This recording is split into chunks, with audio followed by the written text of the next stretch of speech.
was gone, replaced by someone I barely recognized. The sign on the frosted glass door said, Matthew J. Singletary, Director of Corporate Systems Analysis. That's me, Matt, to my friends. I'm nearly 6 feet tall, strong, blue-eyed, confident, and a well-respected businessman. At 29, I was probably the only person with that title in the business world. When asked what my title meant, I would shrug. No one ever explained it to me, but I knew my job in the company. Think of the business world like a Western movie, and I was the person who came in to make things better and create a great place for everyone. My boss, the owner of Reese Donaldson Enterprises, used me like a trusted helper. I went to different branches to check how they worked from top to bottom. I could make many changes right there. If it was a big decision, like suggesting to let an executive go, I would send my ideas to Mr. Donaldson. He rarely said no, and if he did, he would explain his reasons to me. I wasn't sure if I was at the top of management or the bottom of the executive group, but it didn't matter. The only person I had to answer to was the big boss. If there were issues among staff, a quick call to him would settle things. I had his private number saved, while many senior staff members didn't. I had a talent for spotting problems, finding slow points in work, and identifying issues that cost Mr. Donaldson money. I used these skills every day. I was really good at my job, and many learned not to cross me, as I could notice dishonesty quickly. At least I could do this in my work life. My personal life was a different story. It was the day after Independence Day, and I was picking up everything I needed for the day into my briefcase. It was only 10:30 in the morning on Friday, but we were all getting an early start on the weekend because Mr. Cummings had just announced that he was closing the office early and sending everyone home. He said that most of the businesses we relied on were already shut down. Since his employees wouldn't be able to get much done, he thought it was best to close up. That sounded good to me. With my briefcase packed, I closed my office door and gave the sign on the door a playful tap. Because there were people watching me, I pretended to wipe a non-existent smudge off my sleeve. When I saw a crowd heading toward the elevators, I quickly ran that way as if I was racing to get there first. Some of the guys and girls started running too, all in good fun. Donaldson's was a family business, and we all got along well. I got home by 11:10. I was excited as I took out my new toy, a Shaba drone. It was one of the best drones available and had a long range, even better than some military ones. From the owner's manual, I learned that Shaba means ghost in Arabic, which was the name given to certain stealth fighters in past wars. This drone model was quiet and stealthy, just like the name suggested. My wonderful wife, Faye, had found this treasure on one of those bidding sites for a very low price. She outbid someone else by just 1 cent at the last moment. Now it was mine, a special birthday gift from last Sunday. I had been working on it all week after work, getting it ready to fly. All I needed to do was check it one last time and clean off some fingerprints on one of the rotor blades. It was ready for its first flight, and I wanted Faye, my lovely wife of 3 years, to see it. That morning, Faye had mentioned she would be out showing properties to clients but should be back in the early evening. I wanted her home sooner, like right away. I didn't usually call her at work, but this time I tried reaching her on her company phone, hoping she could take a break and come home for the first flight. It was just after noon, and she might still be at lunch, but my call went straight to voicemail. So did my next 2 attempts. I wasn't sure why that happened, since Faye worked for a kind and friendly man named Martin Rutherford, who had a policy that staff should always be reachable through their work phones. The main office was on the southwest side of town, but I knew Faye wasn't there since I had called the main number first. I felt a bit frustrated because it seemed like Mr. Rutherford expected everyone to be available. Maybe she was in an area with a weak cell signal. It happens. After a while, I decided to stop waiting for my wife. She might not be that excited to see the Shaba fly anyway. Flying toys were not her favorite. I rolled the toy onto the driveway in front of our garage, started the small motors, and checked all the functions. I took it for a quick test flight, moving it in a lazy pattern between our house and across the street. I got used to the controls and the view from the remote control. The video from the camera on the bottom was very clear. I landed the small craft back on the driveway. While the rotor slowed down, I took the remote inside to keep it out of the sunlight. I connected the video feed to the big monitor I usually used with my laptop. I loved using the bigger screen with my laptop, and it worked great with the remote for the drone. Soon I was flying again from the comfort of my desk. I guided the drone into the center of the street, then turned it east and added power to climb up to 40 feet. That height seemed safe enough to avoid any poles or houses nearby, even if I drifted from the road. After a few minutes of looking around through the drone's cameras, I settled down. I was having a great time. It reminded me of the past. I loved flying, I always had. My Uncle Jake taught me to fly when I was a teenager, and I flew solo at 15 in a small plane. I earned a multi-engine certificate 2 years later to fly Uncle Jake's twin-engine Cessnas. Those were some of the best years of my life. Nowadays, renting even a small plane was really expensive. Times were tough for Faye and me, and I just couldn't spend money on flying. This little drone was the closest I could get to flying, and I loved it. I flew a few blocks without anyone noticing the drone above. It was very quiet, and it wasn't big enough to catch much attention. Most people tend to look only at things at eye level or below. They didn't see me, but I could see them. Kids were playing in their yards, adults washing their cars, and a golden retriever was getting a bath in one backyard and clearly not enjoying it at all. Everyone was busy with the everyday things people do on a warm summer afternoon. I paused the drone before a nice brick house just before the intersection and took the chance to practice hovering, then adjusting my height. I didn't want to keep moving east, as I would be flying close to the home of Miss Kelly Sanderson. The woman seemed around the same age as Faye and me, but some people joked that she had celebrated her 30th birthday for 4 years in a row. Who really knew for sure?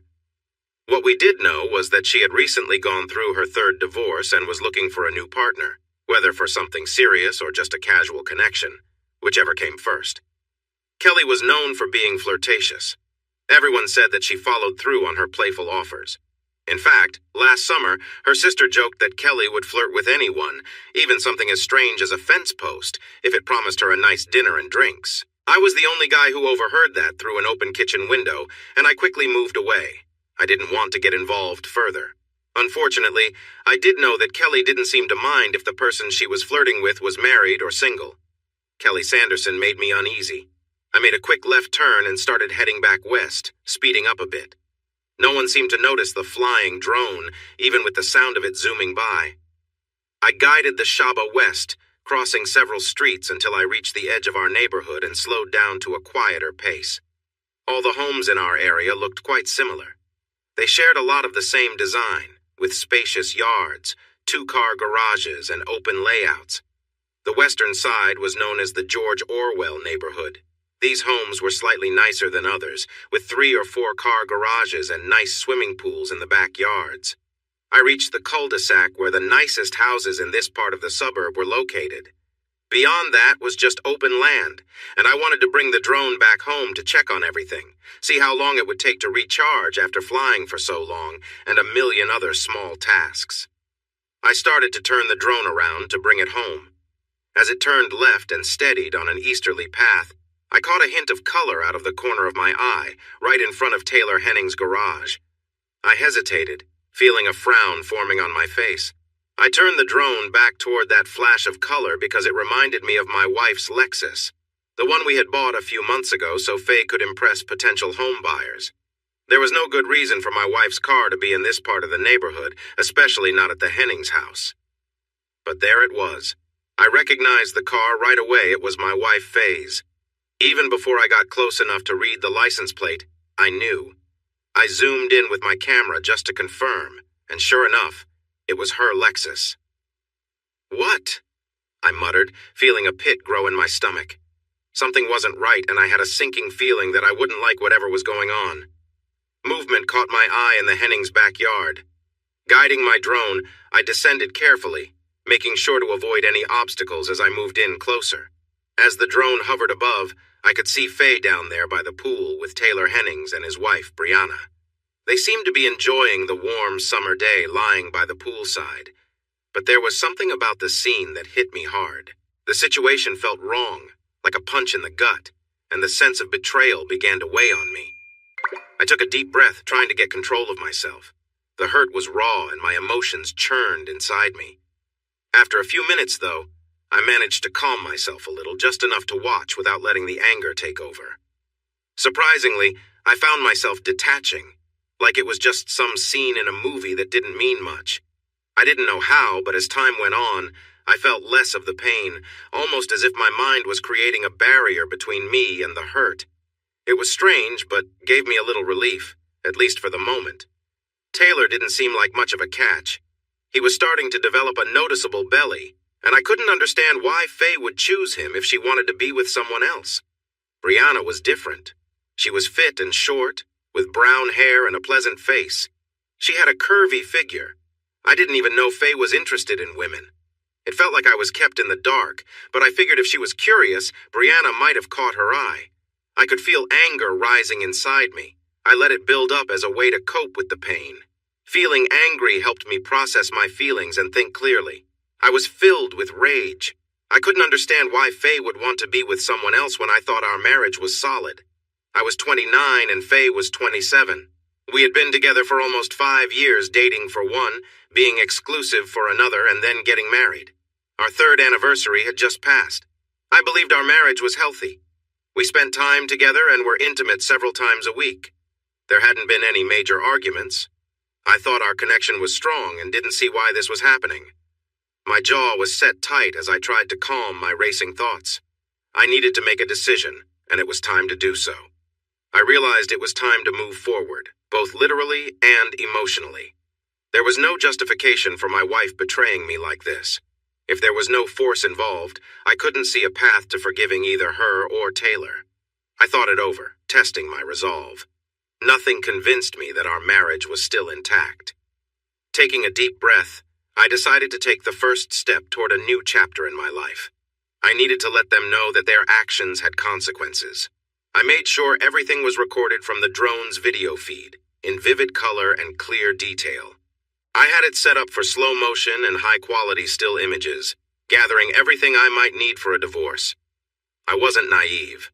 I'm aware that my financial situation was not looking good. A friend of mine had recently gone through a divorce, and I listened to him share his feelings many times. Nowadays, it seems like personal responsibility in marriage is overlooked in divorce cases, where everything is labeled no fault. Our society has moved on from making judgments about breaking marriage vows. It makes you wonder if this is truly progress. However, divorce isn't just about what happens in the courtroom. I felt a strong need to uncover the reasons for my friend's marriage troubles, so I started gathering what I could find out. I managed to get a drone closer to the scene, lowering it until it was just a few feet above the ground. I adjusted the camera to focus tightly on the group involved, wanting to capture every detail of the moment. It was clear they were caught up in what they were doing, completely unaware of the drone nearby. Suddenly, Brianna noticed the drone hovering above her. It must have seemed like an enormous bug buzzing close by. I decided to have some fun and moved the drone up and down. Brianna's reaction was surprising. Her mouth opened wide, likely in disbelief. My wife, Faye, turned her head to see what was happening. That was the moment I wanted to capture, an expression of surprise. Both women were clearly reacting strongly, even if I couldn't hear what they were saying. I wished the drone could record sound, but it wasn't equipped for that, which was unfortunate. Brianna suddenly moved, getting off the lounger in a hurry. In her rush, she tripped and stumbled, dragging part of the lounger with her as she fell into the pool. Faye was caught off guard by the sudden movement. My soon-to-be's wife, Faye, ended up falling into the pool, her mouth wide open as she screamed. Taylor Henning quickly got off Faye and tried to stand up to see what was happening, but he didn't get far. He noticed a large creature nearby and tried to run away from it. In his confusion, he stumbled and lost his balance. His foot slipped over the edge of the pool, and he fell hard onto the concrete, one leg in the water and the other stretched out in front of him. From the look on his face, he definitely felt pain. I couldn't help but chuckle at that. Maybe there really was a balance in life, some sort of fairness. Faye and Brianna were still in the pool, splashing around and looking confused. They seemed to be in shock and were not calming down. I felt a mix of anger and satisfaction as I raised my hand, gesturing at them even though they couldn't see me. I flew my drone higher and maneuvered it above the pool, moving it back and forth as if it were in a chase. The battery was running low, so I moved the drone back over the patio. I pushed the motors to their limit and made it dive as much as I could. Suddenly, the screen went dark, and I felt a bit of hope that maybe the drone had broken into pieces. Although I doubted it would happen, it was nice to imagine. I sat there staring at the blank screen for a moment, feeling a wave of frustration over my wife and her choices. Looking at the clock, I realized everything had changed at 12:38 p.m. on Friday, July 5th. It was a day that would be hard to forget. I had no idea where my marriage would go from here, and honestly, I didn't feel like I cared much at all. To my surprise, it took Faye almost an hour to get back home after being with Taylor and Brianna.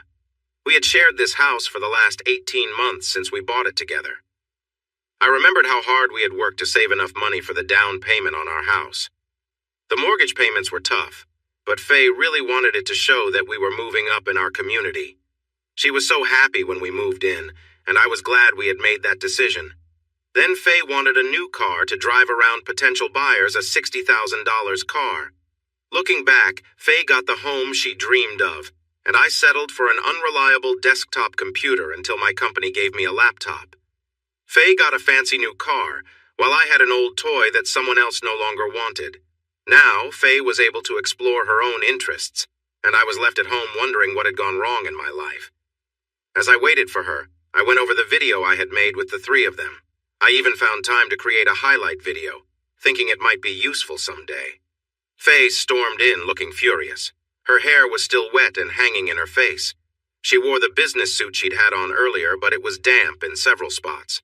She seemed to have broken a heel, because she was limping with one shoe on and the other in her hand, the heel uneven. "What do you think you are doing?" she shouted, her face red with anger. Her eyes were filled with intensity as she glared at me. It seemed she understood what the damaged drone on the Hennings patio meant. After all the time that had passed since I sent it crashing down, I had begun to wonder myself. I raised an eyebrow. She was using a tactic I recognized well from my work, turning the conversation around to be more aggressive. Faye had clearly taken to heart the idea that sometimes the best way to handle a situation was to confront it directly. I couldn't help but smirk for a brief moment, which only seemed to make her angrier. "You could have hurt someone with that thing," she yelled. I just watched her. The woman I had married felt distant in that moment. Usually, Faye was an attractive woman, standing 5 feet 4 inches tall with shoulder-length brown hair that framed her heart-shaped face.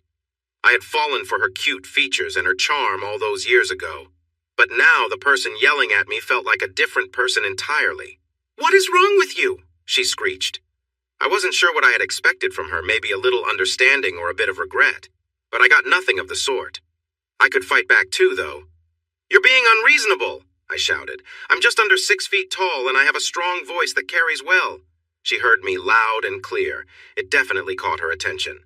"Go upstairs and wash up right now," I continued before she could reply. "And please use plenty of soap to make sure you clean yourself well." She didn't have anything on her face that I could see, but my words made her quiet quickly. Maybe a small part of her felt a bit guilty? Could she actually be feeling some shame? She turned away and went upstairs, balancing awkwardly on her one remaining high heel. I wondered why she hadn't taken both shoes off by now. "And Faye," I called out to her, softening my voice, "when you come back down, please be respectful, all right? You've disrespected our marriage enough for today, and I won't tolerate any more shouting from you, got it?" She didn't answer or nod, but headed up without pushing back. A moment later, I heard the shower start in our bedroom. Faye came back down in about 15 minutes, which was quicker than I expected. Maybe she wanted to get this over with, or maybe she was ready to explain herself. I wasn't holding my breath for an apology, though. If she was planning to apologize, she would have taken longer. I knew her well. My Faye doesn't like admitting she's wrong. She wore one of my old long-sleeved sweatshirts, a pair of blue jeans, and some sneakers. It looked like she was trying to downplay things, wanting to lessen the memory of what she'd done earlier. "Why don't you take a seat?" I said politely from the living room, pointing to the couch on the other side of the coffee table. I was sitting in my chair with my feet flat on the floor.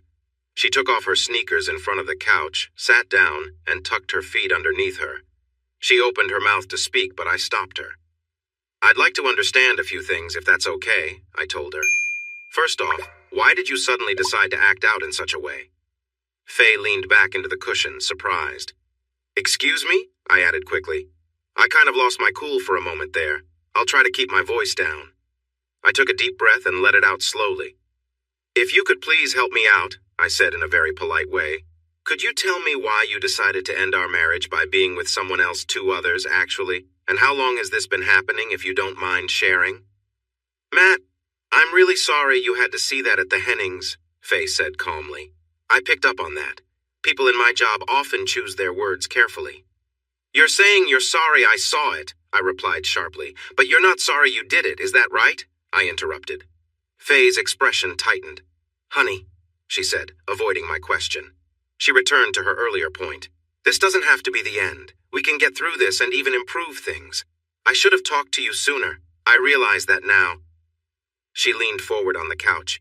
"Listen, Matt, we both had experiences before we got married. We know that. I haven't done anything with Taylor and Brianna that I didn't do before, mostly with you, okay?" She paused, watching me carefully for my response. "Look, all we need to do is adjust a few things and everything will be fine." She was looking at me closely. I clenched my jaw and stayed quiet. Honestly, I wasn't sure where she was going with this. Still no sign of an apology, just that she regretted I found out. I motioned for her to keep going. "And I'm not what you called me earlier," she added sharply. "Don't ever say that to me again." I stayed silent. "It was just a casual thing," she explained. "Oh, come on!" I blurted out, slapping my hand on my knee. I shook my head in disappointment. "I read about this kind of situation. Did you know there are many websites where people who've been hurt gather for support?" I asked her, more to myself than expecting an answer. "Apparently, it was just casual is one of the most common excuses people use," I continued. "I was hoping for something better. The most popular excuse is," I made air quotes with my fingers, "it's not what it seems, darling," or something like that. "Can't you be a little more original?" Faye's expression became serious. "It was just casual, Matt," she insisted. "That's all. It was just 3 people having a good time, that's it." "Good time?" I replied, surprised. "I must have misunderstood that. Wow, I should have guessed, right?" I think the grin on my face was more of a grimace than actual happiness. I leaned in a bit closer in a playful way. "Hey, you know what?" I asked in a friendly, secretive tone. "I enjoy having a good time, too. How come I wasn't out there having a good time with you all? Can you explain why I wasn't part of this? Fun?" Faye looked down, showing a hint of regret for the first time. It was brief, but maybe there was a little hope. "We plan to include you," she said quietly. "Oh, really? Include me?" "What does that mean, Faye?" I asked, teasing. "Were you 3 cool kids going to let me join your special group when I earned the right to play with everyone else? Is that what you had in mind?" I said, sounding sarcastic. She didn't reply right away, so I jumped in again. "That's not true," I said sharply. "You never meant for me to find out. This include me is just a poor excuse you came up with after you got caught." Faye looked away for a moment. "Okay," she said softly, opening her eyes again but still not meeting my gaze. "You're right. We should have made sure you were part of it from the beginning." "No." I interrupted her before she could finish. She just wasn't getting it. "What you should have done is ask me if we, as a married couple, should even think about changing our commitment and going outside our vows. Isn't that what you should have done, Faye?" I asked. "How could you say that?" she shot back, her face flushing with anger. "Okay, yes, I should have done that. I messed up, I'm sorry." "Yes, you did mess up," I agreed. "You chose to ignore our marriage vows. Can you explain why I didn't get a say in this? Why did you decide for both of us? What were you thinking, Faye?" "Listen, it's not too late," Faye said earnestly, ignoring all my questions. "I know now that I should have talked to you first. If I had, everything would have been out in the open, but we can't change the past, can we? We can't go back and make it all right." I shrugged, feeling unsure. "Just for the sake of conversation," I said, "how could you not even think to talk to me before? What made you feel it was okay to make a decision that would affect both of us and our marriage?" She waved her hands in frustration. It seemed she didn't have an answer. She hadn't thought she needed one. Odd. "Ugh," I groaned. I took a deep breath and let it out. "Well, let me ask that in a different way. I'm really trying to understand. Can you tell me why you never asked me if I wanted to join that little group?" I questioned. "You said it was just 3 people having some fun, right?" Well, like I said, I enjoy having a good time, just like anyone else, I continued. Why didn't you think your husband might want to have fun too? Maybe you could have convinced me it would be good for our marriage. Brianna is really attractive. She seems like one of those women people admire, doesn't she? I bet I could have really connected with her. I'm curious, dear wife, why didn't you invite me to join from the beginning? Why didn't you think my opinion mattered when you were planning everything? I paused. Why? I don't know, Faye admitted, looking down. I don't remember, maybe because I thought you wouldn't actually want to. Okay, now we're getting somewhere, I replied. You thought I wouldn't want to do it? If that's true, why didn't it make you think maybe it wasn't the right thing to do? She stayed quiet, her face showing frustration. There were many topics Faye didn't want to dive into. Right and wrong were definitely among them. I decided to steer the conversation back to something I had mentioned before. I'm just a bit of a stick in the mud, and you all are the fun ones, the ones who know how to enjoy life. You're the smart ones who get to do things people like me aren't part of, right? That's not how it was, Faye protested. I just didn't think you would. There it was again.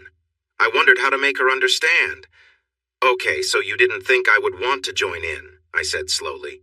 You believed your husband, your partner in this marriage, would not want to be involved in anything outside our marriage, but you did it anyway. Don't I deserve to think it was a mistake?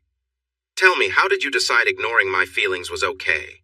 Faye could see where my questions were leading. She really didn't want to go down that path and shook her head in annoyance. She tried to regain control by shifting back to her own thoughts. Matt, you know I wasn't a virgin when we met. You know who I was involved with back then, right? And I know who you were with too. It was Caitlin, remember? The girl you were seeing when I first met you, see? She paused, watching me. When I didn't respond, I think she felt encouraged, believing I had accepted her point. I hadn't realized it, but I was starting to see that Faye was mixing up things that happened before we decided to be together with things that shouldn't happen after. Matt, I know you're not. You're not overly strict or anything. You can't be upset at... She lowered her voice. At what? I was doing with Brianna, right? And... She hesitated a bit. And what Taylor was doing with me. It wasn't anything you haven't done a million times, right? So, I interrupted her with a quick gesture of my hand. No, Faye, it's not about what happened. It's that you were with someone else and you shouldn't have been doing that. She didn't like my response. She tried to recover. But wait, Matt, you just said you wouldn't mind if I was with Brianna. You said that. Faye leaned in closer. It isn't too late to fix things. I messed up, I just wasn't being honest by not including you from the start, but we can move past that. She pulled her feet from under her and set them on the floor. She leaned forward to make her point and to show she was sincere. Listen, Matt, here's what we can do. Faye reached her hand out toward me, but it was too far. I had a feeling that I would rather be anywhere else than let her touch me. Still, she didn't get up to come closer. Taylor, Brianna, and I were talking after... Faye said, after that incident at their house. She was clearly trying to avoid saying anything that might upset me again. What we can do, Taylor suggested this, we could arrange for you to be with me and Brianna both, or just one of us if you prefer. And for 3 months, Taylor won't see anyone except his wife to make up for the lost time. Her voice faded off. I wondered if she was realizing how inappropriate that sounded. So, I take it 3 months is how long you've been seeing each other, right? I asked. Faye nodded just a little. Is that correct? 3 months? My irritation was growing. Answer me! I raised my voice when she hesitated. Yes, just 3 months, Matt. She paused. So, what about it? Can we fix this and move on? Want me to call Brianna right now? She asked, almost pleading. Good grief, no, I replied sharply. I wouldn't even want to be near that person right now. Not at all. I'm not sure what problems and issues you might have after spending time with those 2 people. Faye sank back against the couch, surprised and confused by my words. Before she could respond, I pressed on. Why did you go behind my back, Faye? She didn't reply right away, still taken aback. Why? I asked again, leaning forward in my seat. Faye's eyes widened in surprise. Why did you choose to spend time with them when you knew it would upset me? I raised my voice. She took a deep breath, gripping the cushion tightly. Why? I repeated. Faye shook her head as if trying to clear her thoughts. Please answer me. Why? I raised my voice again. Because I wanted to, she shouted back. Why can't you understand, Matt? I wanted to break free from this situation we're stuck in. It was exciting to do something different, she continued. I did it because I wanted to. This is my life, she said, gesturing to herself. I have the right to decide what happens to me, and no one else can make that choice. I looked at her, trying to understand. Faye, I don't get it. You know better than this. Who has been telling you these things? She didn't respond, and I sensed she didn't want to engage further. I took a breath and said softly, I get it. You do have the right to make choices about your life. But when we got married, we made an agreement, didn't we? We promised to be loyal to one another. I paused, letting my words sink in. Her expression made it clear she wasn't happy with what I had said. But I have rights too, I continued. I have the right to decide how I feel about your actions with someone else, and I'll be using that right to think about our future. I paused again, looking for a response, but she remained silent. Just so you know, I said casually, I'm thinking our marriage might not last much longer. From where I stand, it feels like you've ended it, and I don't know if we can rebuild it. She looked stunned, her face frozen in disbelief. It seemed she hadn't thought I would consider a separation because of her choices. That surprised me. I knew she was much smarter than this. I just couldn't understand her point of view at all. Since she didn't have an immediate response, I decided to keep talking. So, is that all there is to it? I asked calmly. You have no sense of responsibility and no respect for me as your husband, your partner in this marriage. You didn't even think that husbands and wives shouldn't deceive each other or go behind each other's backs, did you? Nothing at all? She shook her head, and tears began to flow. But I could see they were tears of frustration, not regret. So it's just, if I want to, I can do it, right? I continued. You think you can be with anyone outside our marriage, no matter how I feel or what anyone else thinks? Just I wanted to do it, and I did it because it was fun? That's what you're telling me? She didn't respond. Wow, I said with feigned enthusiasm. That really sums everything up in one messy little package, doesn't it? How dare you? My soon-to-be ex yelled. She was done. She rarely liked being cornered, especially when she had to explain herself. Faye jumped off the couch and headed for the stairs. In her mind, none of this was her fault. I was the immature one, ruining her fun. What I felt was anger. Remember, Faye, I shouted at her retreating figure. You wanted to do it, and you did it because it was fun. Don't forget that. I got up from my chair and walked into the office where my laptop was open on the desk. I had the answers to my questions, I guessed. There was no real regret, maybe a little, but not much. Faye claimed she was sorry for not sharing her actions with me from the start, but I wasn't so sure. Her regret might have been mostly about getting caught. Faye had been hiding things from me for at least 3 months, and I had no idea what was happening. She could be lying about how long it had been, and I had no clue if those people were the first to be involved with her. It seemed likely that Faye was still not being honest. She wanted me to forgive and forget. In fact, they all wanted me to stop being angry. Brianna even offered to share experiences with my wife and me to make up for lost time. Meanwhile, her husband was supposedly okay with not being part of it. It seemed like they wanted everything to go back to normal without facing any consequences. They didn't want anything to come out into the open.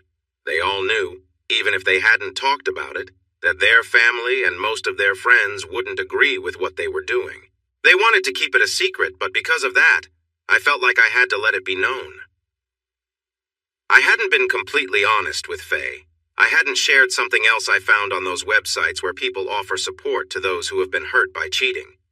The statistics I mentioned were there, but they also suggested revealing the affair to everyone and making sure everyone understood what the cheating partner had been doing. It was supposed to be the first step toward fixing the relationship. I might not have known how to fix my marriage, but I could definitely expose the truth. I had most of what I needed already. I had looked over a short video taken by a drone and knew which parts I wanted to include in a brief clip. There was a moment when Faye looked up at the drone, probably confused about what was happening. Her face then told a lot, and I planned to use that moment at the end of my video. It wasn't even 2:30 yet, so I had plenty of time. I decided to call Mr. Rutherford, the owner of the real estate agency where Faye worked. "Thank you for calling Rutherford Real Estate. How may I help you?" Mr. Rutherford himself answered, and I recognized his voice. It seemed he had given his assistant the afternoon off. "Mr. Rutherford?" I said in a serious tone. "This is Matt Singletary, Faye's husband." "Yes, Matt," he replied warmly. His agency had a great month in sales right before Labor Day last year, and to celebrate he had thrown a picnic at a piece of land he owned outside of town. Everyone involved with the agency and their families attended. We had enjoyed a long chat during that event. "Sir," I started slowly, unsure how to introduce what I needed to say. "Mr. Rutherford, do you have an email address where I can send you something urgent? I need to send you a short video right away on an important matter," I said, trying to sound formal. "Sure, son," he answered. "And call me Martin, okay?" In just a moment, I had his personal email address. I wrote him a message and attached the video I had put together of the afternoon encounter between my wife and his wife. I waited for Martin to open the email and understand what it contained. "My God in heaven," he finally said, clearly shocked. "I'm sorry, Matt," he added gently. "I had no idea." "Neither did I, Martin," I replied, trying to stay calm. "But what I wanted to point out, sir, is that this happened just after noon today. Do you see the date and time stamp in the lower right corner? This was actually going on before that, too. I don't know when this situation started, only when it ended, which was right after the last scene you see there. The key point, sir, is that one of your managers and his wife are involved with my wife while they are supposed to be working. They are doing this on your time and expense." He stayed quiet for a moment. I could tell he suspected this was a serious issue that could lead to legal trouble, and I thought I might have a basis to take action. What this group had done was likely to cause significant distress in my life. Isn't that how many legal cases begin? Since it happened while they were working, Mr. Rutherford's business could face serious consequences, but I hadn't even mentioned taking action. "I'm open to suggestions," he said carefully. "Oh, I don't have any suggestions, sir," I replied. "It's your business, and I'm just bringing some irregularities to your attention. What you do with this information is completely up to you." "I see," he said, sounding a bit unsure. "Absolutely, Mr. Rutherford. I will be getting a divorce, of course, because this situation has wrecked my marriage, but how you handle your employees is your decision." "All right. Well, sir, I need to get off the line and take care of some things. Goodbye, sir, and thank you for your understanding," I told him. Well, goodbye to you as well, Matt. I am truly sorry this has happened. Not your fault, Mr. Rutherford. Some people just lack integrity. Goodbye, sir." I ended the call and moved on to the next thing on my list. I set up a group text message with all of Faye's family, including her brothers and sisters, her parents, as well as her friends and neighbors whose numbers I had. I included the same video clip I had sent to Mr. Rutherford in the group message and sent it out. Then I waited. The truth about these three was about to come to light, and their seemingly perfect world where actions had no consequences was about to change. Faye came down the stairs slowly, pausing at the bottom to steady herself.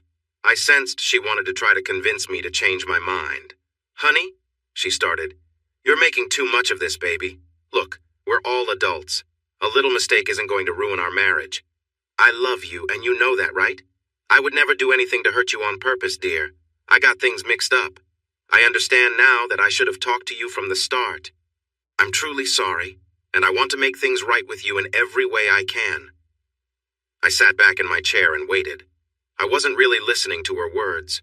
Nothing she said could change what had happened. Then the phone in the kitchen rang loudly.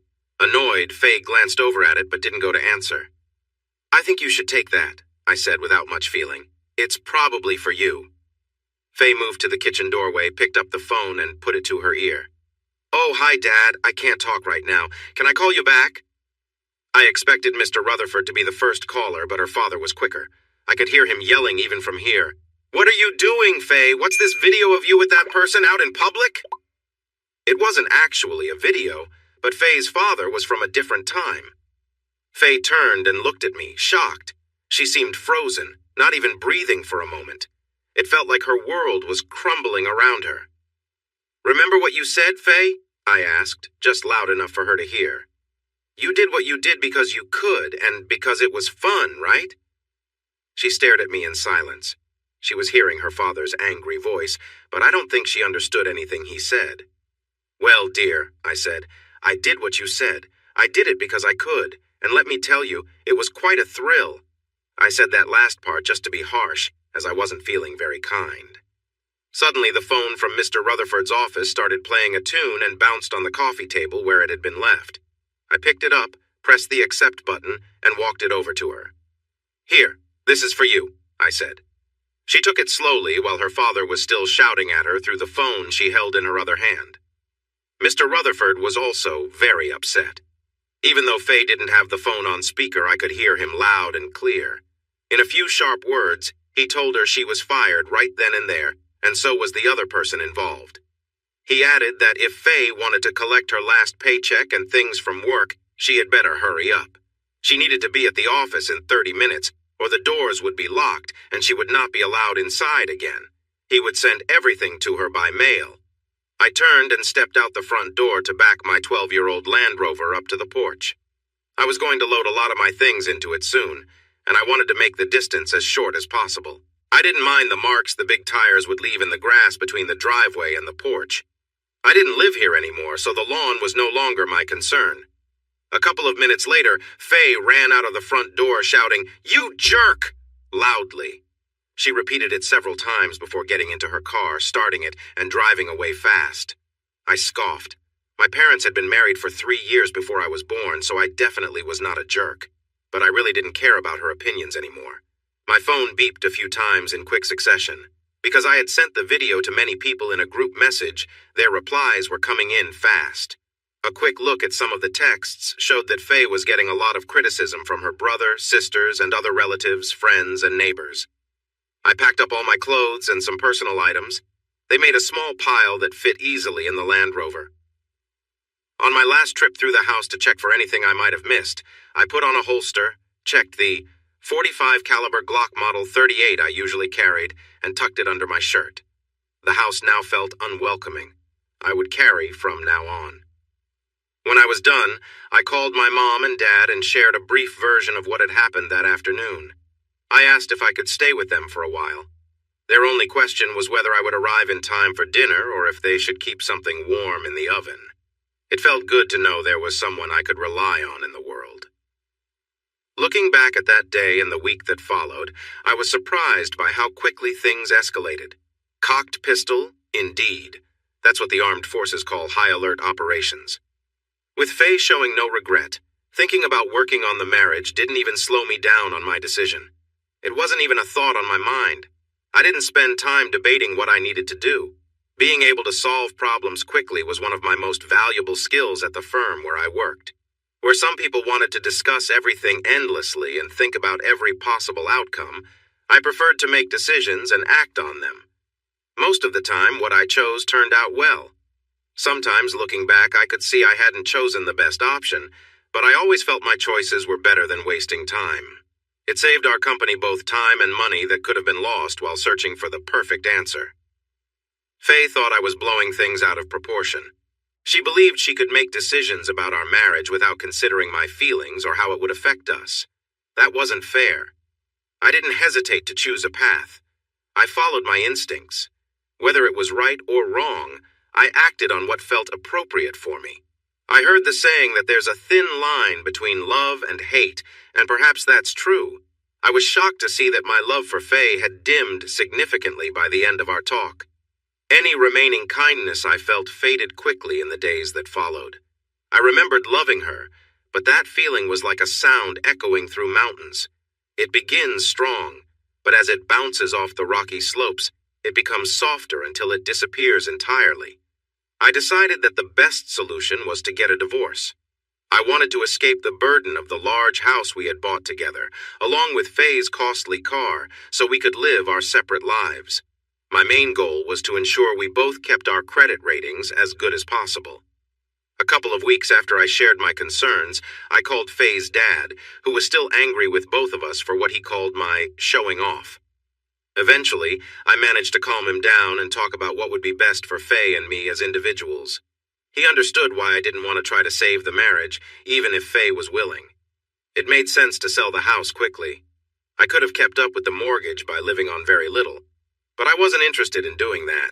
I would leave my job and search for rattlesnakes in the Big Bend area before I would pay for a home I never wanted. Faye, as a new real estate agent, had a very small salary and made money only when she sold a property, which hardly ever happened since her commissions went to more experienced agents. After the day, she lost her small income and couldn't keep the house anymore. It wasn't hard to convince Faye's dad that we needed to sell the house quickly. If I ran out of money and stopped paying the mortgage, the house would go into foreclosure. This would hurt both of our credit scores for a long time. The same went for Faye's fancy car. I told her father that I couldn't make the payments for the Lexus, and since Faye couldn't either, we had to sell it fast. We didn't have any equity in the house, and we owed more on the car than it was worth. But making these tough decisions now would help us later, after our marriage ended. Faye's dad agreed with me and managed to convince Faye. I think he made it clear to her that if she didn't go along with the plan, I would just leave, cash out my retirement savings, and disappear, leaving her to sort everything out. In the end, we managed to sell the house fairly quickly. I had to cover some costs for the realtor that I wouldn't usually pay, but it wasn't too bad. I traded in Faye's Lexus for a 6-year-old Ford, paid the extra cost in cash, and gave her the car title. This way she had some transportation, but she would need to pay for insurance and maintenance herself. I felt that was fair for what I could do. When everything was finished, I had the rest of my retirement savings and my share of what little money we had left in our accounts. The best part was that I had no large debts hanging over me. Mission accomplished. We opted for a do-it-yourself divorce since neither of us could afford a lawyer. I completed the paperwork and tried my best to divide our things fairly. I was somewhat surprised when Faye quickly accepted what I'd proposed, especially after how unreasonable she had been before. Someone, likely her dad, had probably explained that arguing over our limited belongings wasn't worth it. Luckily, we hadn't had children, so there was no need to figure out custody or support. Spousal support wasn't an issue either, as we hadn't been married long enough for it to apply. The DIY divorce cost just a couple $100 and had a quick waiting period. So 4 months, 1 week, and a few days after I found out about Faye's actions, the divorce was finalized. I stored away all my feelings and memories from my broken marriage, locked them behind a door in my mind labeled, "Faye Do Not Open," and began the next chapter of my life. That Christmas, not long after I received the final papers, turned out to be quite nice. I spent it with my mom and dad. It was quiet, but really good for the soul. We exchanged gifts, enjoyed a big turkey dinner, and later visited friends and a few relatives. A week into the new year, I decided to leave my job with Reese Donaldson. It was a good place, and I was treated well there. Mr. Donaldson offered me a high salary to stay, thinking I had another job lined up, but I had to say no. I explained that I wasn't looking to move to another company. I just wanted a different path in life. He understood, though not easily, and threw me a great farewell party. He told me to reach out if I ever changed my mind. By Valentine's Day, I found myself without a job, unsure about my future, and surprisingly content with my life. I sat at Mom's kitchen table, watching my dad skillfully carve a mountain lion from a large piece of wood while Mom cooked dinner. Dad was fantastic at wood carving, and Mom could easily have been a chef if she had wanted to. They were both very important to me. Dad wasn't my biological father. He was actually my Uncle Tom, my dad's younger brother. My mom was his wife, Leah. They took me in after my parents died in a car accident when I was 9. Tom and Leah had no children before they took me in, and I was still their only child. One of them wasn't able to have kids. They never wanted to find out why, thinking that knowing could cause blame and hurt in their relationship. They loved each other too much to let that happen. They showered me with kindness and care. Their love helped me cope with losing my parents. It wasn't easy and took time, but eventually I healed. Dad Uncle Tom was known as a tough sheriff when I came to live with them. He worked hard to clean up his county from troublemakers and to keep the peace. He served as sheriff for just over 21 years before he retired. The first time I saw him get emotional was the day he took me to school in his patrol car. I proudly introduced him to everyone at school as my dad, and I truly meant it. Once, Aunt Leah helped with a dance when I was in high school.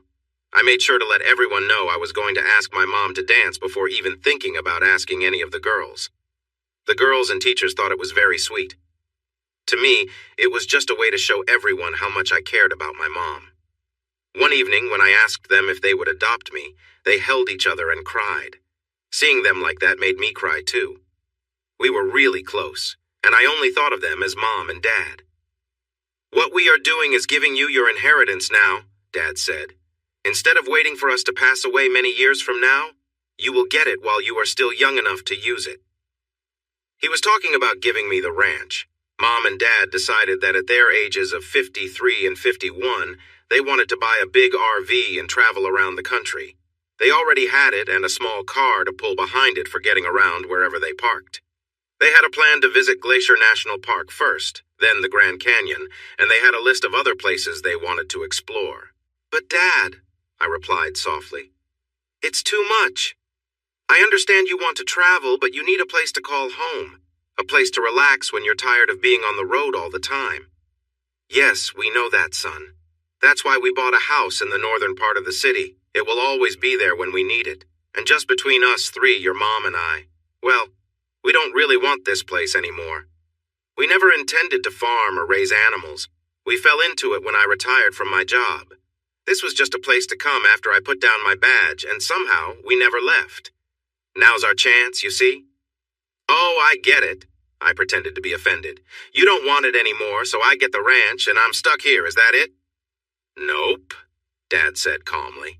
"The land is worn out and not good for farming anymore, and most of the springs have dried up. So raising animals isn't possible either. But oil companies keep showing interest. A few have already made offers and will come back. This time you can sell and get a good price." I thought it over. The property started out as one big piece of land, 640 acres, plus another 300 acres nearby. My grandpa, my dad's father, bought a piece of land from a widow when he moved here. After a good harvest one year, he got another piece of land nearby. My dad didn't enjoy farming, which is why he chose a career in law enforcement. He never wanted to work long hours on the land. He had been selling off parts of the property whenever he could, and now we only had around 500 acres left from the original piece. The other 300 acres went to a neighboring farmer. "Okay, Dad, I'll do it," I said to him, "but it's a lot. How about I take care of it, sell everything off, and we split the money 3 ways, you, me, and Mom?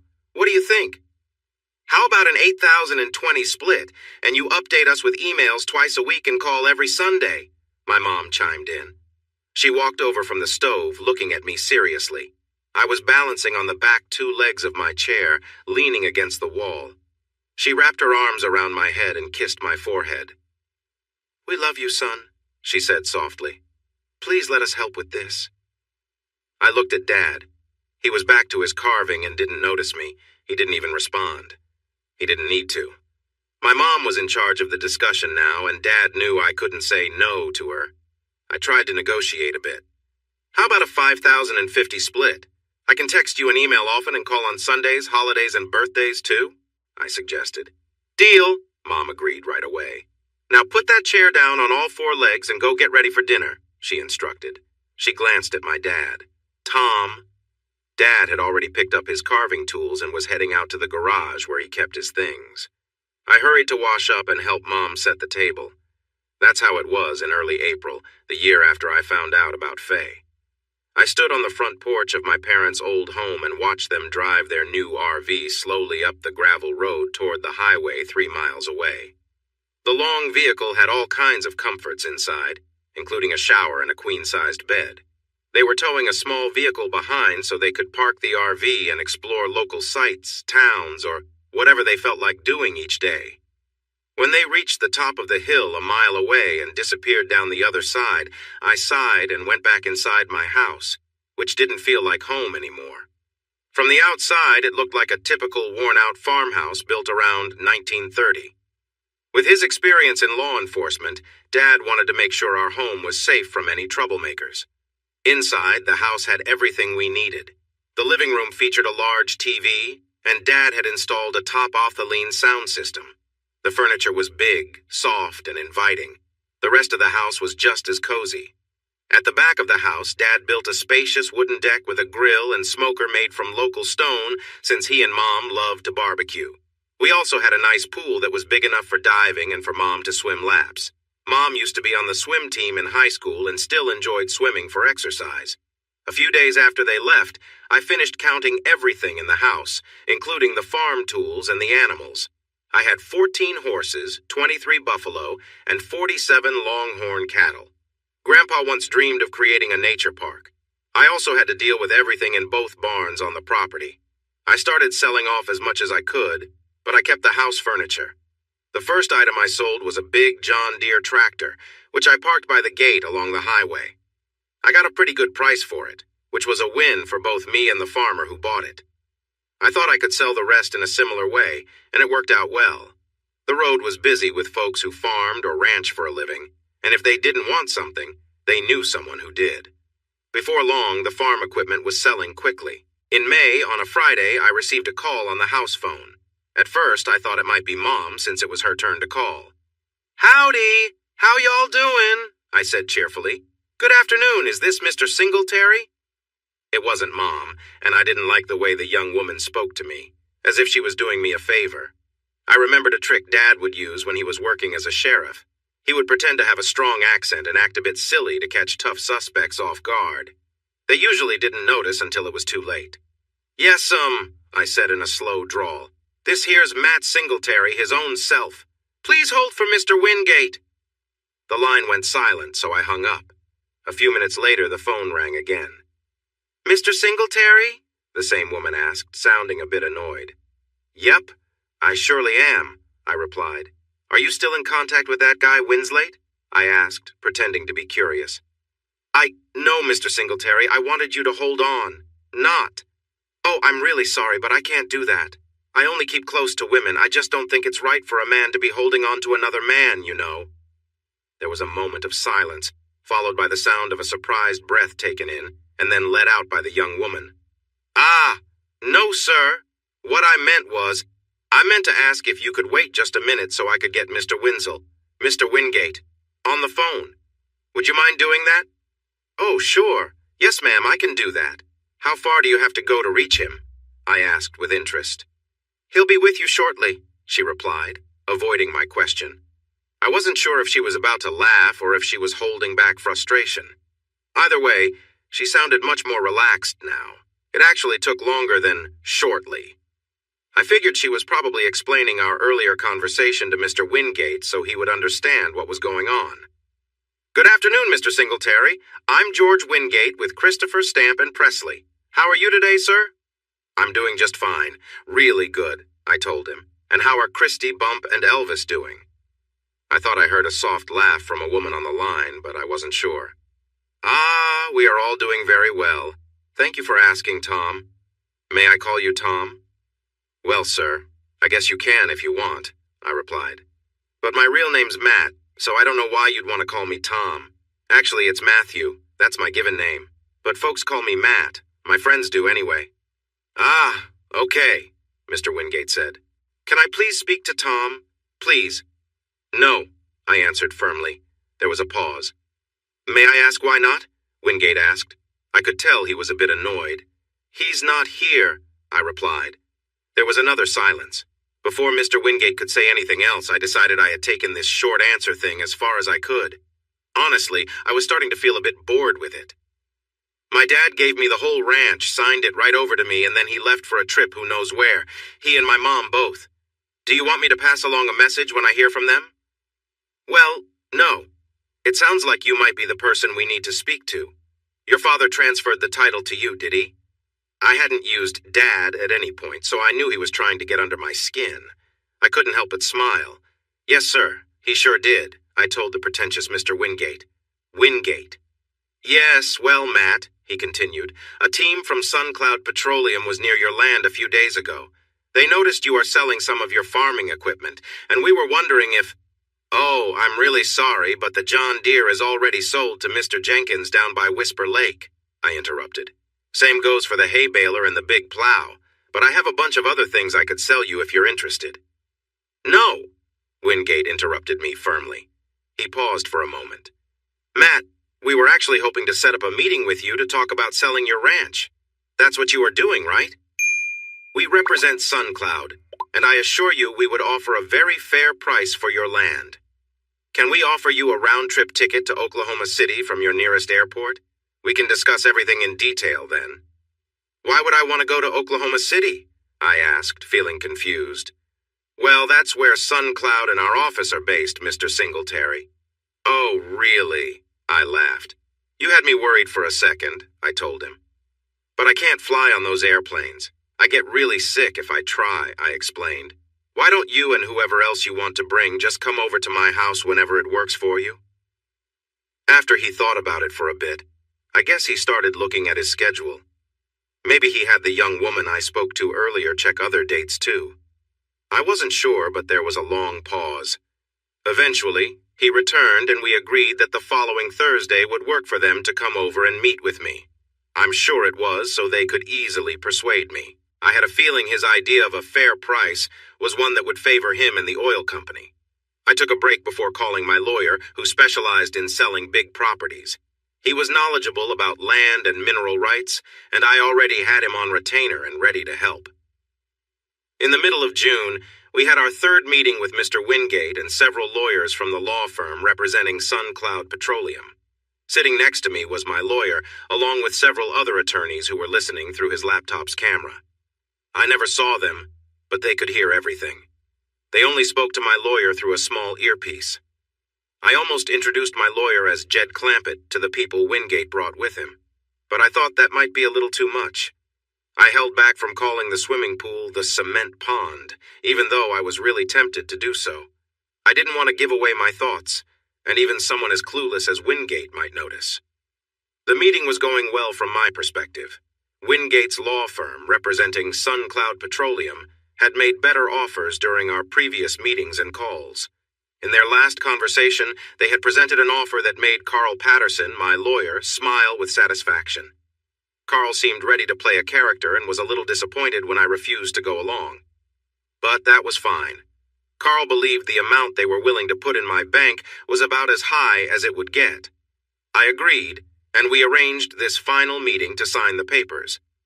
There were no last-minute issues, and I could tell Wingate and his team were eager to complete this deal. All right then, I said, pretending to check the sales documents. Patterson had already approved everything, and his knowledge was far greater than mine, so I was just practicing my acting skills. You all agree to let me sit right here for 181 days after today to finish selling all the furniture and other items, correct? That's right, Matt, Wingate replied with a reassuring tone. You have 6 months and 1 day? Great, let's get this done, I said, dropping the fake accent, though Wingate didn't seem to notice. I picked up the pen offered by one of Wingate's young assistants and signed my name where she pointed on the stacks of legal documents. It took a while since there were 2 copies of everything, with many pages needing signatures. Sherry Woodward was Wingate's paralegal helping me out. Besides being quite charming, I thought she was much smarter than her boss. Earlier, when she first arrived, she had wandered around admiring everything. I noticed how she appreciated the modern appliances, the well-kept home, and the polished hardwood floors. She was also impressed by the neat pool and deck outside. When she noticed my framed degree in business management on the living room wall, along with my MBA right next to it, she tilted her head in surprise.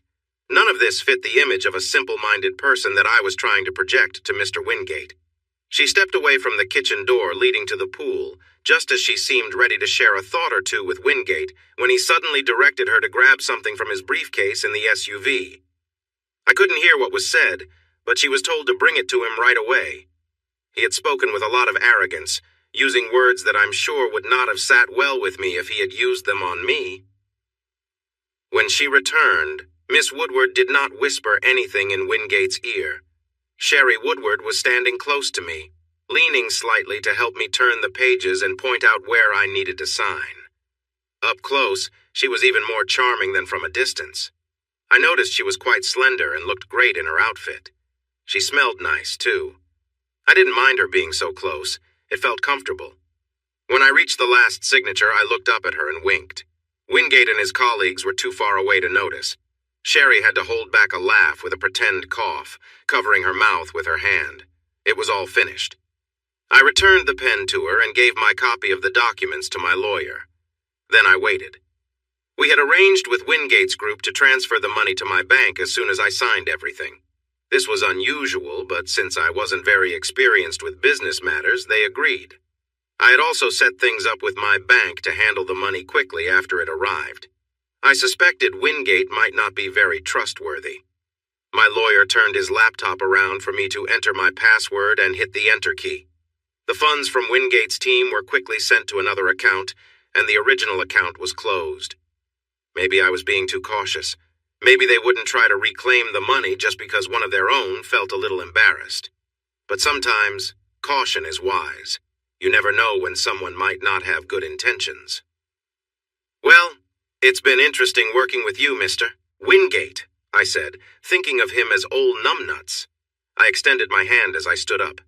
Just for your information, Mr. Wingate, not everyone who speaks with a Texas accent is lacking in intelligence. Sometimes it's just a way of talking. I could see that he started to understand. And just so you know, I added with a smile, I would have gladly sold you the property for half of what you just paid if you hadn't acted so arrogantly. I knew word would spread in his firm about our interaction. There were too many people from the firm in the room, and I was pretty sure not all of them were truly loyal to him. I already knew of at least one. I realized it was a bit petty and childish, but it felt good. They all walked out the door to their big black SUVs, some of them trying not to smile. One guy barely held it together until Wingate closed his backseat door, then he let a big smile show. Sherry lingered a moment and stopped just inside the door, so I whispered an invitation for dinner. She nodded and gave me a slip of paper with her phone number and the name of the hotel where they were staying. Sherry and I had a lovely evening. I took her to the best restaurant in town because I could afford it now. After that, we went to a nightclub in the city that had a mix of music, including slow dancing, which was so much fun with Sherry. When we returned to my home, we talked about Mr. Wingate for a long time. Well, we did that over breakfast, actually. We were occupied when we first came back from the club. I wasn't sure what I wanted to do with my life from then on, but I was certain that flying would be part of it. I took refresher courses to reactivate my pilot's certificate, including an instrument ground school, and flew with an instructor for a while to get back in shape. My Uncle Jake, my mom's older brother who taught me how to fly, had passed away 6 years ago and left all his belongings to my mom. This included 5 small planes parked behind what we called the North Barn, about 3/4 of a mile from the house. I hired a group of aircraft mechanics to work part-time fixing all 5 to get them ready for inspection. It didn't take long. I was paying them well, so they had plenty of free time to work on my planes. The 5 single-engine planes passed inspection easily, and I started selling them to dealers, except for one that I sold to a man with a private pilot's certificate who wanted to fly more without high rental costs. I gave him a special deal because he reminded me of myself. I didn't make much money selling Uncle Jake's planes, but I wasn't expecting to. Finally, I had just 1 plane left, and I wasn't even trying to sell it. I loved taking it up for an hour or two, just me and the plane. I was sitting at a picnic table in the shade of a big pecan tree, outside what looked like an old building with a small sign out front simply saying, Jesse's. To the locals who visited the place, no further explanation was needed. Jesse was an elderly black man who seemed like he had just been freed from a difficult life on a plantation. No one knew his exact age, but it didn't matter. Jesse served the best barbecue around, known only to the locals and a few visitors from the city. Late August in Texas is hot for sure, but just before noon, with a nice breeze under the tall pecan trees, it was quite comfortable. A light, tasty smoke rose from the smokers in the back, making people hungry for miles. Despite how it looked from the outside, the place was very clean, and you could easily eat off the floors. I visited often since it was on the best road between the city and my parents' home, my home now. It was still strange for me to think of it as mine. Today, I wasn't heading anywhere in particular. I just really wanted some of Texas's famous brisket, so I borrowed Uncle Jake's old plane, a Cessna 172, to get to Jesse's.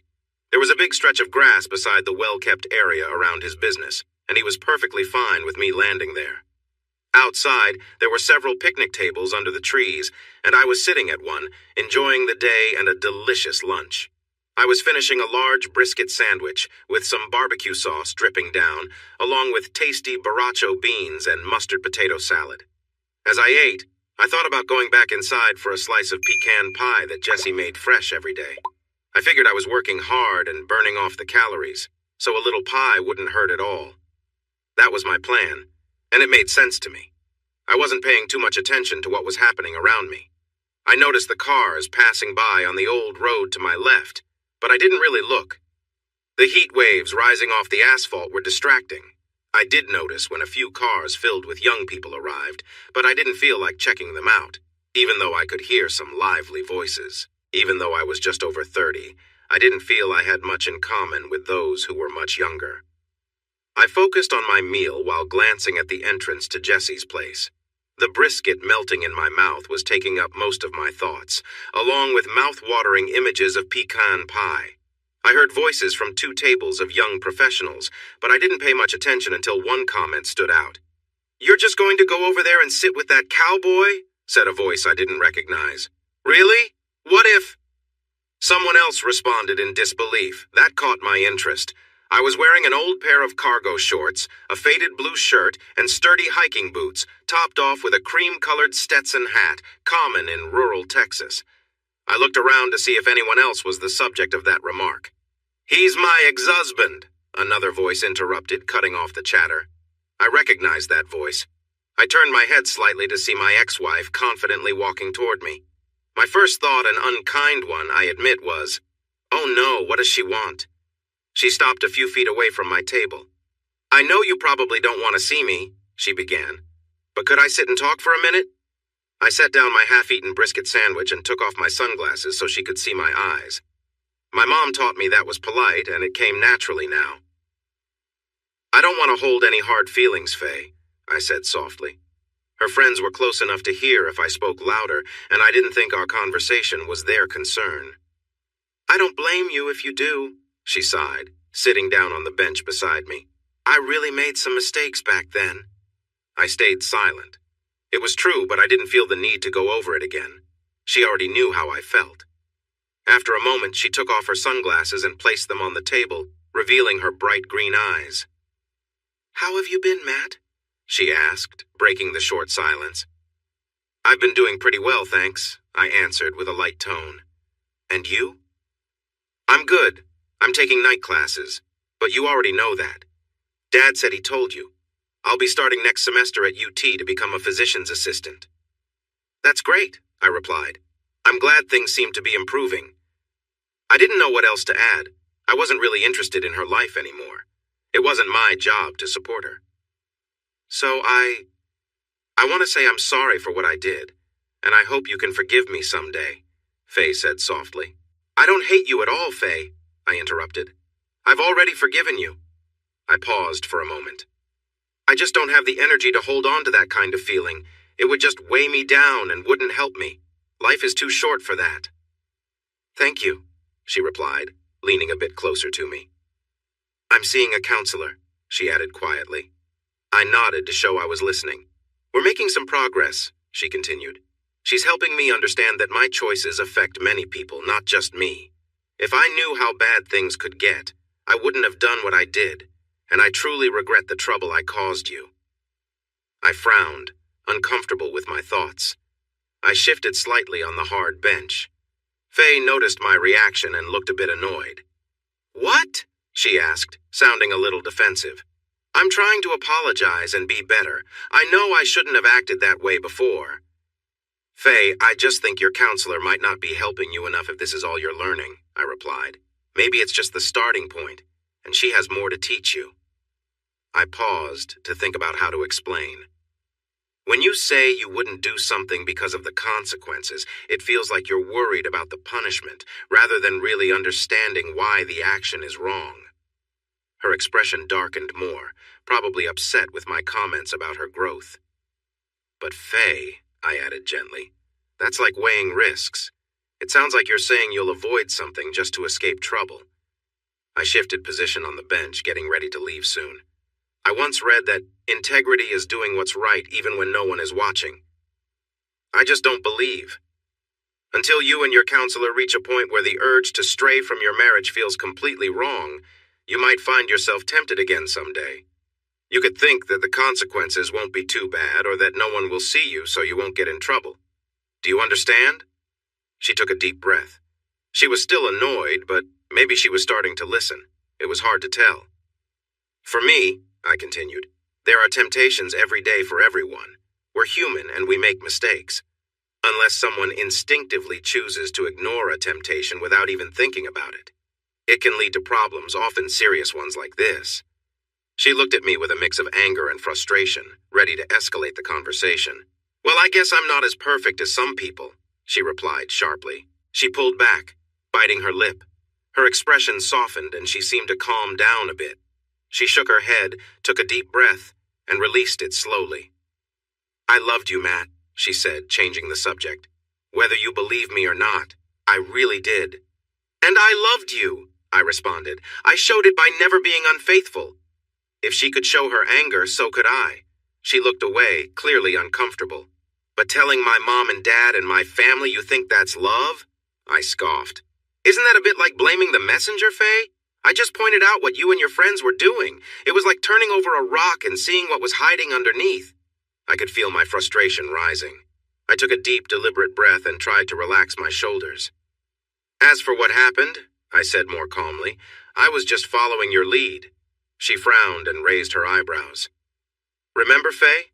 You said you acted the way you did because you could and because it was enjoyable. Well, I did the same. Do you know how difficult it's been for me since you told everyone? Faye started defending herself again. That wasn't something I thought about. I interrupted her. You didn't consider my feelings and you didn't think about what I would go through, did you? She lowered her head and didn't answer.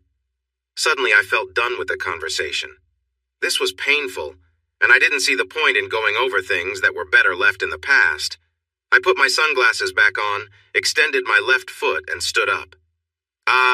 Faye, I might be out of line for bringing all this up. It was just on my mind. Maybe the counselor was going to guide us toward a better understanding of everything sooner or later. I hope I haven't messed up her plans. And I need to head out now. Enjoy your lunch, okay? It was nice to see you. I took a step back to clear the picnic table, then paused and looked back at Faye. Faye, I truly did care about you, but one afternoon changed everything for me. There's nothing left. I only hold on to the memory of loving you. I'm sorry, I wish it could be different, but that's how it is. Goodbye, Faye. I turned left and walked along the low wall behind the picnic area. After passing it, I turned again and walked confidently toward the gate that led out onto the open prairie and to my little plane. I threw away the rest of my meal in the nearby trash can. I wasn't hungry anymore, not even for that delicious piece of pecan pie I had been looking forward to. I knew I would miss it later. I would regret leaving before enjoying my treat, but I had enough of my ex-wife for now forever, and I wanted to be somewhere far away from her. When I first thought about flying from the ranch to Jesse's to avoid a long drive on winding Texas roads, I tried to find the owner of the land next to Jesse's. I wanted permission to land my plane there, but I never found the woman listed in the county records. So I decided to use the open field as my makeshift runway and promised to deal with any issues if they came up. If the owner ever complained, I would stop using the land and apologize sincerely. Jesse's place was separated from the vast prairie by a barbed wire fence that had a gate about 15 feet long, not far from Jesse's main entrance. The gate was likely put in place for moving livestock. It was made of sturdy steel, and while the steel itself hadn't rusted, the hinges and latch needed some work. When I first thought about flying to Jesse's, I checked the gate and noticed the issues. I bought replacement parts and spent most of a day fixing it up. Now there was a nice, wide gate that opened smoothly and closed securely. A woman was leaning against the gate, resting her hands on the top bar. She had beautiful, shiny black hair that flowed down her back. I felt a strong desire to run my fingers through it. She was of average height, around 5 feet 6 inches, and had a slender build. She had toned legs and delicate ankles, which I couldn't help but notice. I've always appreciated good legs, and I could really see how lovely hers were. As soon as a girl finishes high school, her body starts to change, especially if she has a curvy figure. However, if a woman stays active and takes care of herself, she can maintain her shape for many years. As I got closer, I noticed her figure was nicely shaped, full but not too much. I smiled, feeling grateful for the moment, letting go of memories of a frustrating conversation with my ex-wife. I positioned myself a little to her left, wanting to avoid giving her the impression of being too forward. "It's a Cessna," I started to explain the plane's model and its speed, but she interrupted me. "It's a tiny airplane," the woman with lovely dark hair told me, turning to meet my gaze. She pushed her sunglasses down and looked at me over them. Her bright blue eyes were captivating and seemed to enjoy the moment. "It really is," I smiled back. "It has barely enough room for a couple of seats and doesn't go as fast as the race cars at the track, but it flies straight and gets to places quicker than a car." I realized I was talking a lot, but I couldn't help it with such a charming lady in front of me. I couldn't stop smiling. She was just as beautiful when facing me as when I first saw her from behind, looking out at the landscape. I focused on her eyes, but I could notice her figure was well defined. She wasn't wearing much, and it was easy to see she looked great. With her dark hair and light skin, I guessed she had Mexican roots. But those blue eyes hinted at some Irish heritage. It seemed that her background blended beautifully, and I was eager to get to know her better. I noticed she didn't have a ring on her finger. We chatted for a while about the airplane, the sky, and the barbecue, whatever came to mind. I felt proud that I was able to keep the conversation going without making a blunder. "You're a pilot?" she asked. "I am," I replied. "You don't look like a pilot," she said, giving me a quick glance from head to toe. "My pilot uniform is at the cleaners right now," I joked, "along with my superhero costumes." She lightly tapped my arm, and I realized we were inching closer to each other. I really didn't know what to expect, but the way she touched my arm made me feel something special. I wanted to know her better. "I really am a pilot," I said. "I just flew down from the ranch to get some of Jesse's barbecue because I love it and have been dreaming about it for the last few days." I smiled, feeling happy. "It is good," she replied, nodding her head. "Do you want to go for a ride?" I asked cheerfully. "A ride?" she repeated. "You want me to go for a ride in your little airplane?" she said playfully. It seemed like she had been waiting for this moment, which made me think we might be on the same page. I really wanted to get to know her more. "Of course," I answered. "I have a Mustang at the ranch. We can be there in 20 minutes in the plane. I'd love to see you on her with your beautiful hair flowing in the wind." I meant every word. I could picture it clearly. She looked into my eyes for a moment before turning away and walking back to her friends. "Julie!" she called out. Her voice was strong. I was sure the truck drivers a mile away could hear her. Julie heard her loud and clear. A short, lively brunette stepped away from the group and walked a few steps toward us. "Throw me my stuff! I'm going on a plane ride!" my girl shouted. That seemed to mean a lot to Julie, as a leather purse quickly flew through the air, landing just a few feet in front of my future co-pilot. I was impressed by how strong the brunette was. After she picked up the purse, my girl strutted back to me, holding it under her arm. She took her phone out and was focused on the screen. She tapped a couple of buttons and then pressed it to her ear. A small cloud of dust from where the purse hit the ground started to settle. "Stevie?" she said to whoever was on the line. "Mercy. Hey, I'm going on a plane ride with Cowboy. Yeah, a plane ride. And we'll see his ranch, okay?" Mercy, huh? We hadn't introduced ourselves yet, so I was curious.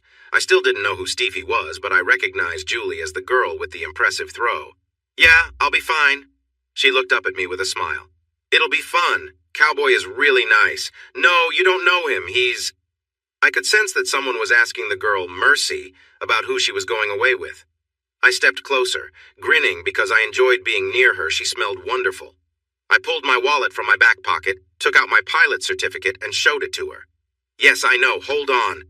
I do know, yes. Stephanie. Stop talking, please," she said, clearly frustrated. "Listen, Mommy, can you write this down?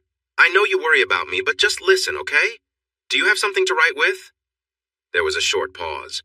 Mercy rolled her eyes and swayed her head while waiting. She took off her sunglasses to read the card better. She had stunning blue eyes and a cute nose with a few freckles, high cheekbones, and a nice smile. I could see her face better now that the glasses were off. "Okay, his name is Matthew James Singletary." "Uh-huh, Matthew. And his pilot's license?" "Certificate," I whispered to correct her. His private pilot certificate number is 5,555,555 inches. She quickly moved on after my correction. I appreciated how smart she was. She listened again. Yeah, that's it. If something were to happen to me and the police need to find Cowboy, they would know who to look for, because he wears a big cowboy hat. Then my beautiful friend, Mercy, handed the phone back to her roommate, Stephanie, for a bit. No, I don't know yet. I'll call you later, okay? She closed her eyes for a moment, listening carefully. Okay, Mommy, I'll be careful. Love you too, bye. Mercy pressed the end call button and put her phone away. I led her through the gate, glancing back at the picnic table where I had been with Faye. She was gone, and I couldn't spot her right away among the crowd. I didn't search too hard. I was focused on putting Faye in a safe place in my thoughts. Mercy, do you always talk to your mom like that? I asked with a smile as I opened the gate. That was not my mom, she replied quickly. That was my roommate Stephanie, she explained. But sometimes she acts just like my mom. Well, that shows she cares, I said, closing the gate after she passed through. She calls me Mercy, M-E-R-C-I, because she heard my real mom call me that once. It's a short form of Mercedes, she told me. I thought about her name as we walked to the passenger door of the old Cessna 172. Mercedes, I said slowly, enjoying how it sounded as she got into the passenger seat. Do you mind if I call you Mercedes instead of Mercy? It's a lovely name. It seems unique and fits you well, I said as I closed the cockpit door for her. I didn't want to check if she was okay with me using her full name, but she didn't say anything, so it seemed fine. I took the blocks away from the left wheel, put them in the storage area, and shut the door. Then I climbed into my seat. I handed her the headset for the passenger side, set it to intercom, started the engine, and let it run for a few minutes while I adjusted my headset and chatted with her to test the intercom. I drove away from the fence on the big tires of the plane's landing gear, aimed the old aircraft into the wind, and pushed the throttle. In no time, we were in the air. One reason I loved this Cessna was how quick it was, and I turned in a wide circle to the right. Soon we were flying over Jesse's restaurant where a group of people had come with Faye. The young woman with dark hair was waving wildly at them from the right seat. I made a wider turn so they could see her and wave back. I straightened out for a moment, flying south. Then I turned around again and went over Jesse's place once more. I rocked the wings a few times as a goodbye and began to climb higher. I took a direction towards the ranch that my parents had left me. We should arrive in about 20 minutes.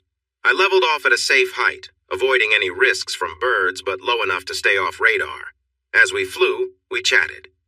So, I said casually, if you don't mind me saying, miss, Mercedes, you're the first person I've met with such striking blue eyes.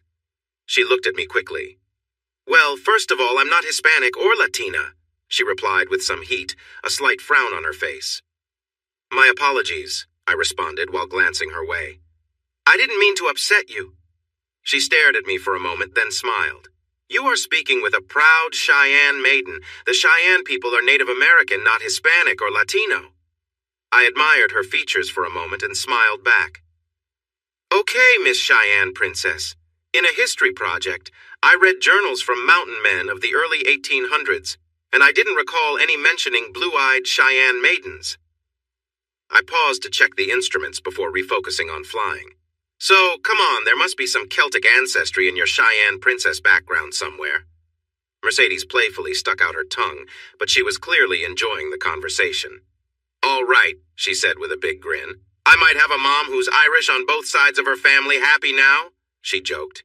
Ah, I said, trying to seem wise, or at least close to it. So Dad found a lost Irish girl wandering around in Cheyenne, Wyoming, huh? Nope. Philadelphia, she shot back.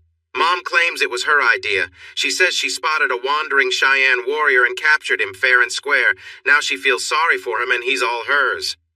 I laughed, picturing the playful banter between her parents. My own mom and dad often joke like that too. I think I'd really enjoy buying your parents a cup of coffee and sitting down with them for a nice chat. They sound like wonderful people, I said, gently patting her hand before going back to the controls. I liked the way her hand felt. It was nice and graceful. She could have been a hand model for all I knew. Her skin felt soft. Mercedes brought up Faye. She had heard Faye tell everyone I was her ex. I shared a bit about why Faye and I divorced and what we talked about at Jesse's. I told her I had put the memories of my marriage in a small part of my mind, and I felt good about that. I also told Mercedes I didn't think it was wrong to invite her on a plane ride in front of Faye. My ex-wife was just another person to me, like anyone else at that table. Mercedes explained that Julie was a second cousin on her mom's side. Julie had invited her and Stephanie to Texas for a little getaway before their dance troupe prepared for a fall and winter tour in Europe. Julie, she said, worked with Faye but didn't know her well. I admitted I didn't know Faye very well either, and we moved on from that topic. Mercedes asked how I learned to fly, and I told her about my Uncle Jake, how he had taught me the basics and helped me fly solo when I was just 15. Flying became one of my favorite hobbies. We then talked about anything that popped into our heads. My navigation was spot on. In fact, the ranch appeared on the horizon much sooner than I expected. I was having a great time talking with this nice, Cheyenne girl. I lined up with the familiar stretch of land I used as a runway and explained to Mercedes how we go downwind and upwind. After we flew downwind and made a sharp turn to the right, I carefully landed the old Cessna smoothly on the runway. I then taxied close to the big barn, where we stored the wheel chocks and tie-downs. We secured the aircraft against any strong winds. This was Texas, after all, with its wide-open spaces and strong winds. Mercedes helped where she could, and once we were done, I led her through a breezy area in the barn to where we could see the house sitting 100 yards away. "Okay," she said, looking around. She pointed at the house where my Range Rover was parked by the back porch. "Where's this Mustang you mentioned?" "Oh, right over here," I replied, quickly changing direction toward the area where a small group of horses stood near the corral. They noticed us and looked eager, as if hoping for a treat. I didn't have any goodies with me, but they didn't know that. "There she is," I said, pointing to a 3-year-old sorrel horse that was prancing around, clearly enjoying the attention. "Hey, Ginger," I called, holding out my hand. She came over, nudging my palm, looking for something sweet. "Mercedes, meet Ginger. Ginger, this is Miss Mercedes, our Cheyenne warrior princess, and a really nice person." I introduced them. Ginger tossed her head and sniffed. Meanwhile, Mercedes was trying to hold back her laughter. "What's funny?" I asked, puzzled. I quickly checked myself to make sure everything was in place, but there was nothing out of the ordinary. "I thought you said you had a Mustang," she explained, giggling. "I do," I said. "That's her. She was running free with a small herd in Nevada before she was captured a couple of years ago. I'm not sure how she made it down here, but she's a true Mustang. There aren't many left anymore." Mercedes giggled again. "I thought you meant a Mustang, like a car. You know, vroom, vroom," she said, making car noises. I laughed. "Not at all. Why did you think I wanted to see you on her, like riding her?" "I thought that's just how cowboys talked," she admitted with a smile. I couldn't help but smile back. I appreciated her sense of humor and that she wasn't easily offended. I really liked that about her. "Nah," I said, "but I would love to see you riding her fast with your beautiful hair flowing behind you." Then I had a thought. "You do ride, right, Cheyenne Maiden?" I asked. She had mentioned being from Philadelphia on the flight, and I wondered if many women there had ever been on a horse. "I do," she replied with a big smile. "I spent summer vacations with Grandpa running elk, you know," she explained. "But I'm not going on a ride in these," she said with a frown, looking down at her shorts. "They would be too uncomfortable. I wouldn't be able to walk for a long time." That was true. She would definitely be uncomfortable, and I completely agreed with her decision not to ride in those shorts. I didn't want her to feel that way at all. So riding in that outfit wasn't an option. I thought for a moment. There had to be a way to solve this problem. An idea was in my head, but I couldn't quite catch it. I decided to let it go for now. I smiled at her, feeling a warm connection. I was starting to really like her playful smile. Then a thought came to me. "What is your Cheyenne name?" I asked, curious. She glanced at me quickly to see if I was serious. When she saw I really wanted to know, she smiled. "It's like, little dove that calls in the morning," she said, looking at my reaction. I tilted my head as I thought about the name, only to discover I was genuinely considering its meaning. After a moment, I nodded slowly while smiling. "That's very nice," I said. "It's a lovely name for a lovely person." She liked my response and gave my chest a friendly pat. I hadn't even noticed how close we were as we talked, and it felt really nice. We stopped by my parents' old house to grab some water bottles and then went exploring. We drove across the land, searching for the small herd of longhorn cattle that I thought would be near a spring that never dried up. The vast prairie beyond my ranch made our small piece of land seem tiny. No one seemed to know who owned all that grass, and it appeared to have been returned to public control. But since no one ever came to ask us to keep our animals from grazing there, I made use of it. The longhorns could be anywhere near the spring. We quickly found it, and while Mercedes walked around, I took a moment to clean up the area a bit. After that, we headed a few miles north and then west around a hill where we spotted the cattle making their way back to the spring we had just left. We parked and watched the cattle as they moved slowly. Mercedes was amazed by how wide the horns were on those animals. To keep the conversation going, I shared some facts about longhorn cattle and a bit about the history of the area, including some old ruins near the hill. She expressed interest in seeing the ruins someday. I promised I would take her. I told her about the buffalo, but they were far away, probably in another direction since they didn't get along with the longhorns. The afternoon was getting late. We started back to the house, talking about different things, nothing special, just friendly chatting. The shadows grew longer as we arrived back at the old homestead. I drove around the house, showing her the swimming pool and jacuzzi in the backyard. Then we drove a short way down the hill towards the county road so I could show Mercedes the little house where my parents let me live from when I was 15 until I went to college. I also pointed out the field nearby. It was now overgrown and the plowed lines were almost flat. I shared with her how I had walked across that field many times as a kid. When I got older, I began to run across it to stay active, and I was sure I got my exercise just from walking back and forth. When we reached the front porch of the main house, I turned off the engine but didn't open my door right away. "Ah, Mercedes, I really don't want to take you back to town. I'm having the best time with you. But I don't want you to feel stuck here or anything, so if you'd prefer, we can head back to town. I could have you home in time for dinner." She looked at me for a moment, searching my eyes. "What do you want to do?" she asked. "I want to fire up the grill and make you steak and salad for dinner," I replied quickly. "Then maybe we'll swim in the pool and later look up at the stars when it gets dark while we hear the coyotes howling," I said all at once. Mercedes studied my face and then smiled softly. She turned to reach into her back pocket for her phone. "Stevie," she said. "Hi. Just so you know, I'm not coming back tonight, okay?" "Yeah, I'm staying out here at the ranch. I don't know, maybe tomorrow, or the next day. Everything is good. I'll call you tomorrow. Bye." She turned back to me. "Cowboy Matt," she said earnestly. "I really need to find that nice bathroom you showed me earlier." I was starting to really like her smile. "Of course," I replied, grabbing the door handle. "Last one inside has to wait," I yelled playfully. She laughed and tried to get her door open. We hurried up the 4 big steps to the porch, and I pushed the door open as fast as I could. She was giggling while trying to grab my arm or anything to slow me down, but I had the advantage. I reached the downstairs bathroom first, but quickly dashed down the hall to run upstairs to the bigger bathroom. I grew up with the saying, "ladies before gentlemen," and I followed it or my mom would give me a hard time. I heard the bathroom door slam downstairs, and then there was silence. I was focused on getting my jeans undone. I didn't realize how nervous I felt until I noticed I was having trouble calming down. I can cook on the stove, but I prefer grilling outside.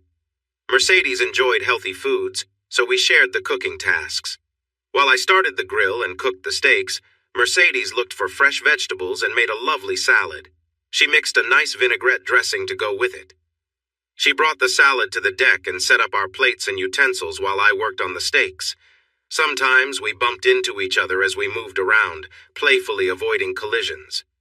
Occasionally we would touch each other's shoulders or arms as we chatted about little things.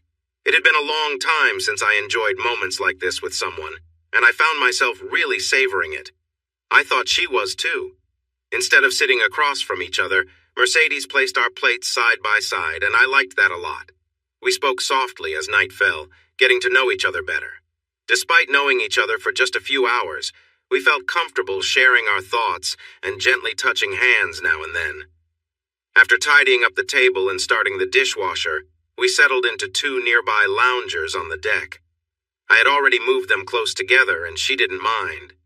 We stared at the evening sky for a long while, trying to name the stars and wondering if something shiny moving quickly was a satellite or something else. In that moment, it didn't matter. After a bit, I placed my hand on hers, and she didn't pull it away.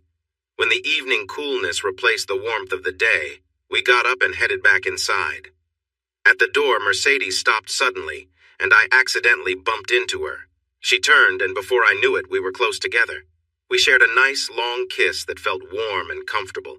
She pulled back gently, still holding onto my neck and keeping close. "I don't usually do this on a first date," she said softly with a gentle smile. "That's all right. I wouldn't know how to ask for it on a first date," I replied. I hadn't even thought of this as a date. I wasn't sure exactly what this was either, but at that moment it didn't seem important. She smiled up at me and leaned in for another kiss. This time, she let my lips meet hers for a long moment, our hands resting on each other's backs as we enjoyed the close connection.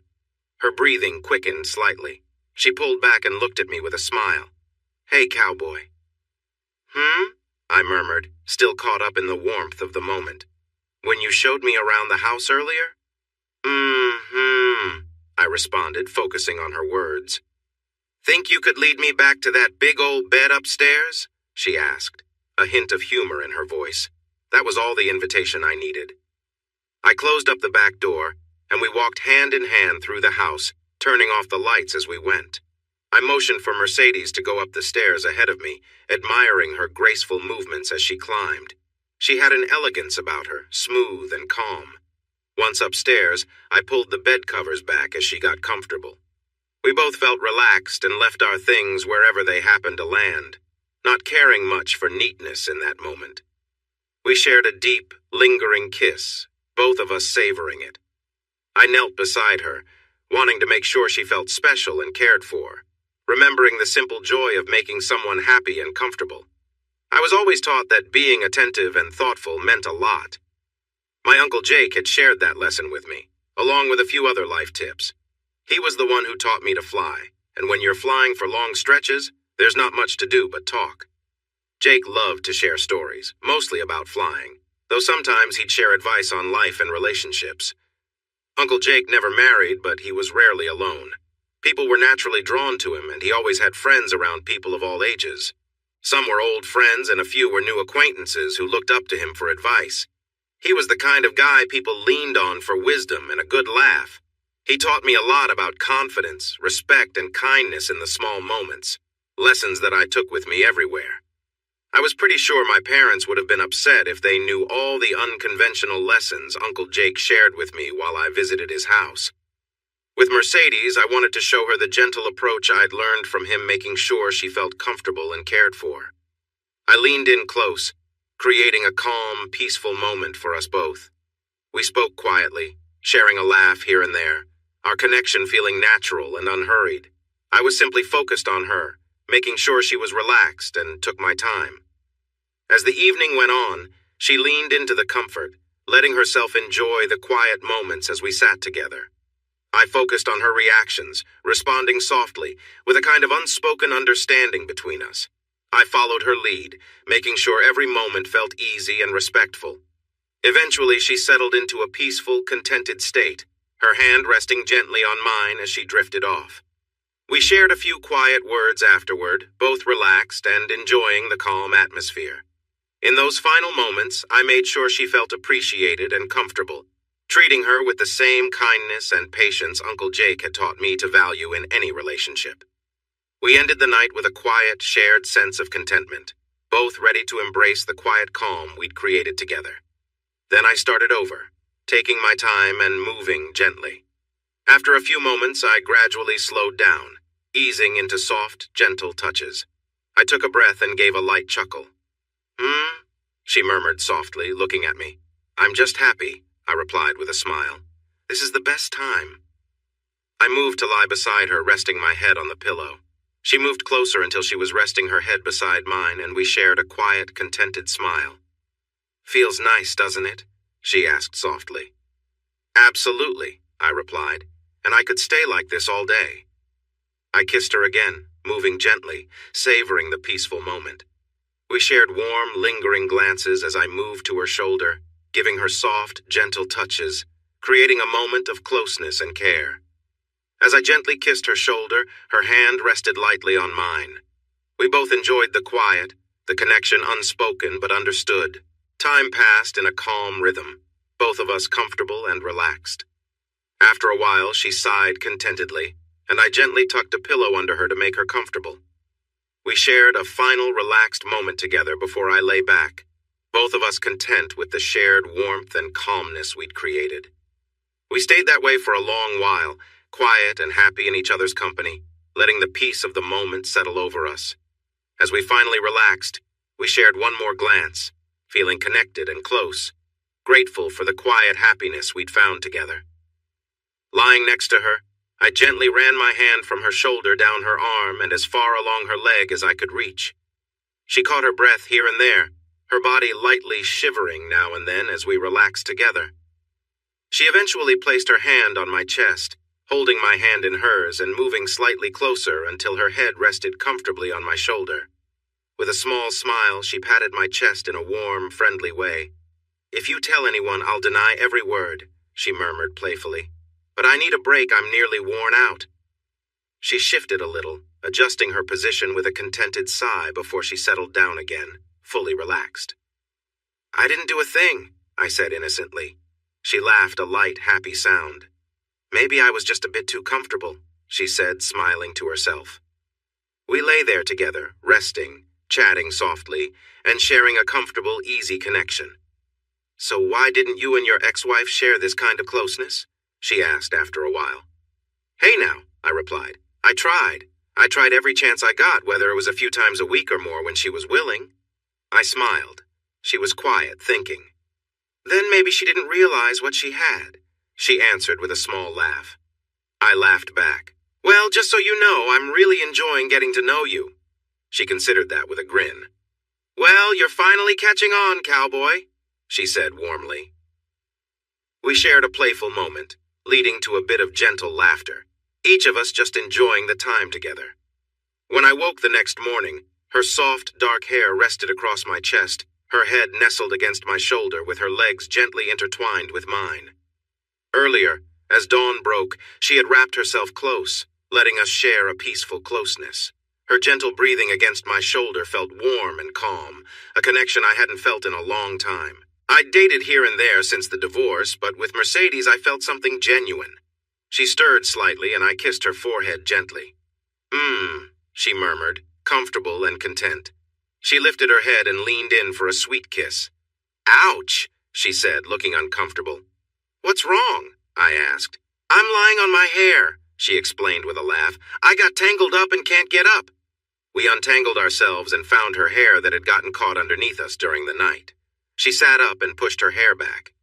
"Easy there," she said playfully when she noticed my gaze. But she smiled brightly. She said with determination, "really need a shower, cowboy." "Well, as luck would have it," I replied. "So do I." And she hopped off the bed and danced around to me, reaching out her hand. We hurried into the large bathroom that had belonged to my parents. She playfully stopped me from exploring while we showered, saying if we started, we'd be in there all day and she was too hungry for that. Later, I won her over by carefully washing her long, lovely hair. Afterward, I brushed it out gently. She was content by the time I finished. For breakfast, we enjoyed bacon and scrambled eggs with toast and jam. I learned she proudly belonged to a group called the Carnivores Association of North America, which I had never heard of. I thought she fit that title perfectly since she had polished off her steak the night before and devoured all the bacon at the table. She admitted there was no such group, and I suggested we start one. She sat on my lap and kissed me, making me feel like I was dreaming. Breakfast truly set a wonderful tone for the day. Wearing one of my t-shirts, Mercedes found her phone and called her friend Stephanie to check in and make sure I hadn't caused any trouble. They talked for a while. I paid little attention and after putting on my jeans and boots, headed out to take the trash to the fire pit for burning and to clean out part of the big barn where the horse stable was. When I walked back inside, I grabbed a soda from the fridge. Mercedes was done with her call and her phone was charging on the sideboard next to mine. That's when it hit me. "I've got it!" I exclaimed, as a realization dawned on me about jeans, Mercedes, and horses. Mercedes looked at me with a puzzled expression. Mom's things, she left everything. I waved my hand dramatically. Let me explain. Mom and Dad didn't want the ranch anymore. They gave it to me to sell. They're traveling in an RV across the country and said I could keep whatever I wanted from the house. But anything I didn't want, I was supposed to burn, okay? Mercedes nodded to show she understood my short version of events. And some of my mom's things, they're all clean and here like a couple of blue jeans. I looked at her thoughtfully. I guessed a pair of her jeans would fit you well enough. You could go riding in them if you still want to? She nodded happily. We ran upstairs. I showed Mercedes where Mom's old closet was, and she started to look through the clothes to see if she could find some pants or jeans to wear. I opened my laptop and started the video chat app. Just to be polite, I wanted to ask Mom if we could borrow the jeans, and I needed to call them anyway. Hi, sweetie, Mom said when we connected. I've been thinking of you. How are things going? Just fine, Mom. Sold Chip and Tattler last week. They were two of our horses. And I think I have a buyer for the buffalo. I won't know for a few days if it's a deal or not. Other than that, most of the farm machinery is sold, and things are going pretty well. How are you all doing? I heard some soft giggles from Mom's closet and a couple of light thuds. I looked around to see Mercedes pulling a large box out of the closet. I went back to listening to Mom as she talked about the Meteor Crater National Landmark and mentioned Winslow, Arizona being in a song. After a moment, I told her it was in a song by the Eagles called Take It Easy, and when it came out, she was excited. I didn't mention that I quickly found that info online to seem smart, even though I was just as curious as Mom at first. Mercedes caught my attention, holding something up that I guessed she found in the closet. I looked and was surprised. In her right hand, Mercedes was holding a pair of fur-lined handcuffs, and in her left, a matching set of cuffs for the ankles. I took the handcuffs from her. Mom, I asked, what are these? I held them up so she could see. I noticed the key to unlock them was taped to a length of chain. I let the cuffs hang in front of the laptop's camera. Dang it, Tom, I thought you cleaned out the closet, Mom said firmly, looking off screen. Nope, Dad replied simply. You said you would get your box and put it in the RV, remember? Mom turned back and pursed her lips. Well, sweetie, she said carefully, sometimes parents have things they enjoy doing together. I interrupted. Mom, I know about that all right. I couldn't help but grin. So, what's the story behind these? She took a deep breath, looking like she was searching for the right words. Finally, she shrugged. Matt, honey, your dad and I, we're older than you. I'm glad we're still here. She smiled widely, clearly amused. And we really enjoy our fun, right? Mercedes handed me a unique harness. I blinked and held it up for the laptop camera. And what is this, Mom? I asked. Mom took a deep breath. Well, you see, she began. She looked a bit annoyed, probably thinking about Dad. Tom, you should have reminded me about the box. She didn't seem to expect an answer. So, sweetie, maybe on his birthday? Your dad might have a special evening if one of my friends comes over for, you know. That was a bit too much detail, but I was having a great time teasing my mom. I was beginning to realize there were things about my parents I never knew. On the other hand, I could tell they were quite a lively and loving couple, and adventurous too. I suddenly remembered something. Oh no, you mean like when Aunt Janet visited and stayed over? I asked. Aunt Janet was just a close friend of my mom's, but maybe they were closer than I thought. Mom hesitated. She didn't really say yes, but her silence didn't sound like a no either. Wow, I couldn't believe it. So, when you sent me to my cabin on Dad's birthday, you guys were... Don't be rude, Matthew, Mom said, sounding serious. I promise, Mom, I replied. But why? Because I have a rule, boy. When your dad enjoys himself, I do too. I didn't say anything more. My mind was racing. Hi, sweetie, Mom called out. I was puzzled about what she was planning. She had already greeted me. Is my son treating you well? She asked. Why don't you introduce us, Matthew? She continued, clearly addressing me. I was confused. Mercedes wasn't in the camera view and was being quietly, so Mom shouldn't have known anyone was there with me. Son? Mom said with a hint of disapproval. You do remember my big mirror is behind you, right? I turned to look. There it was, the old full-length mirror Mom kept in the room. Mercedes was standing there, and in the reflection, I saw her checking out something.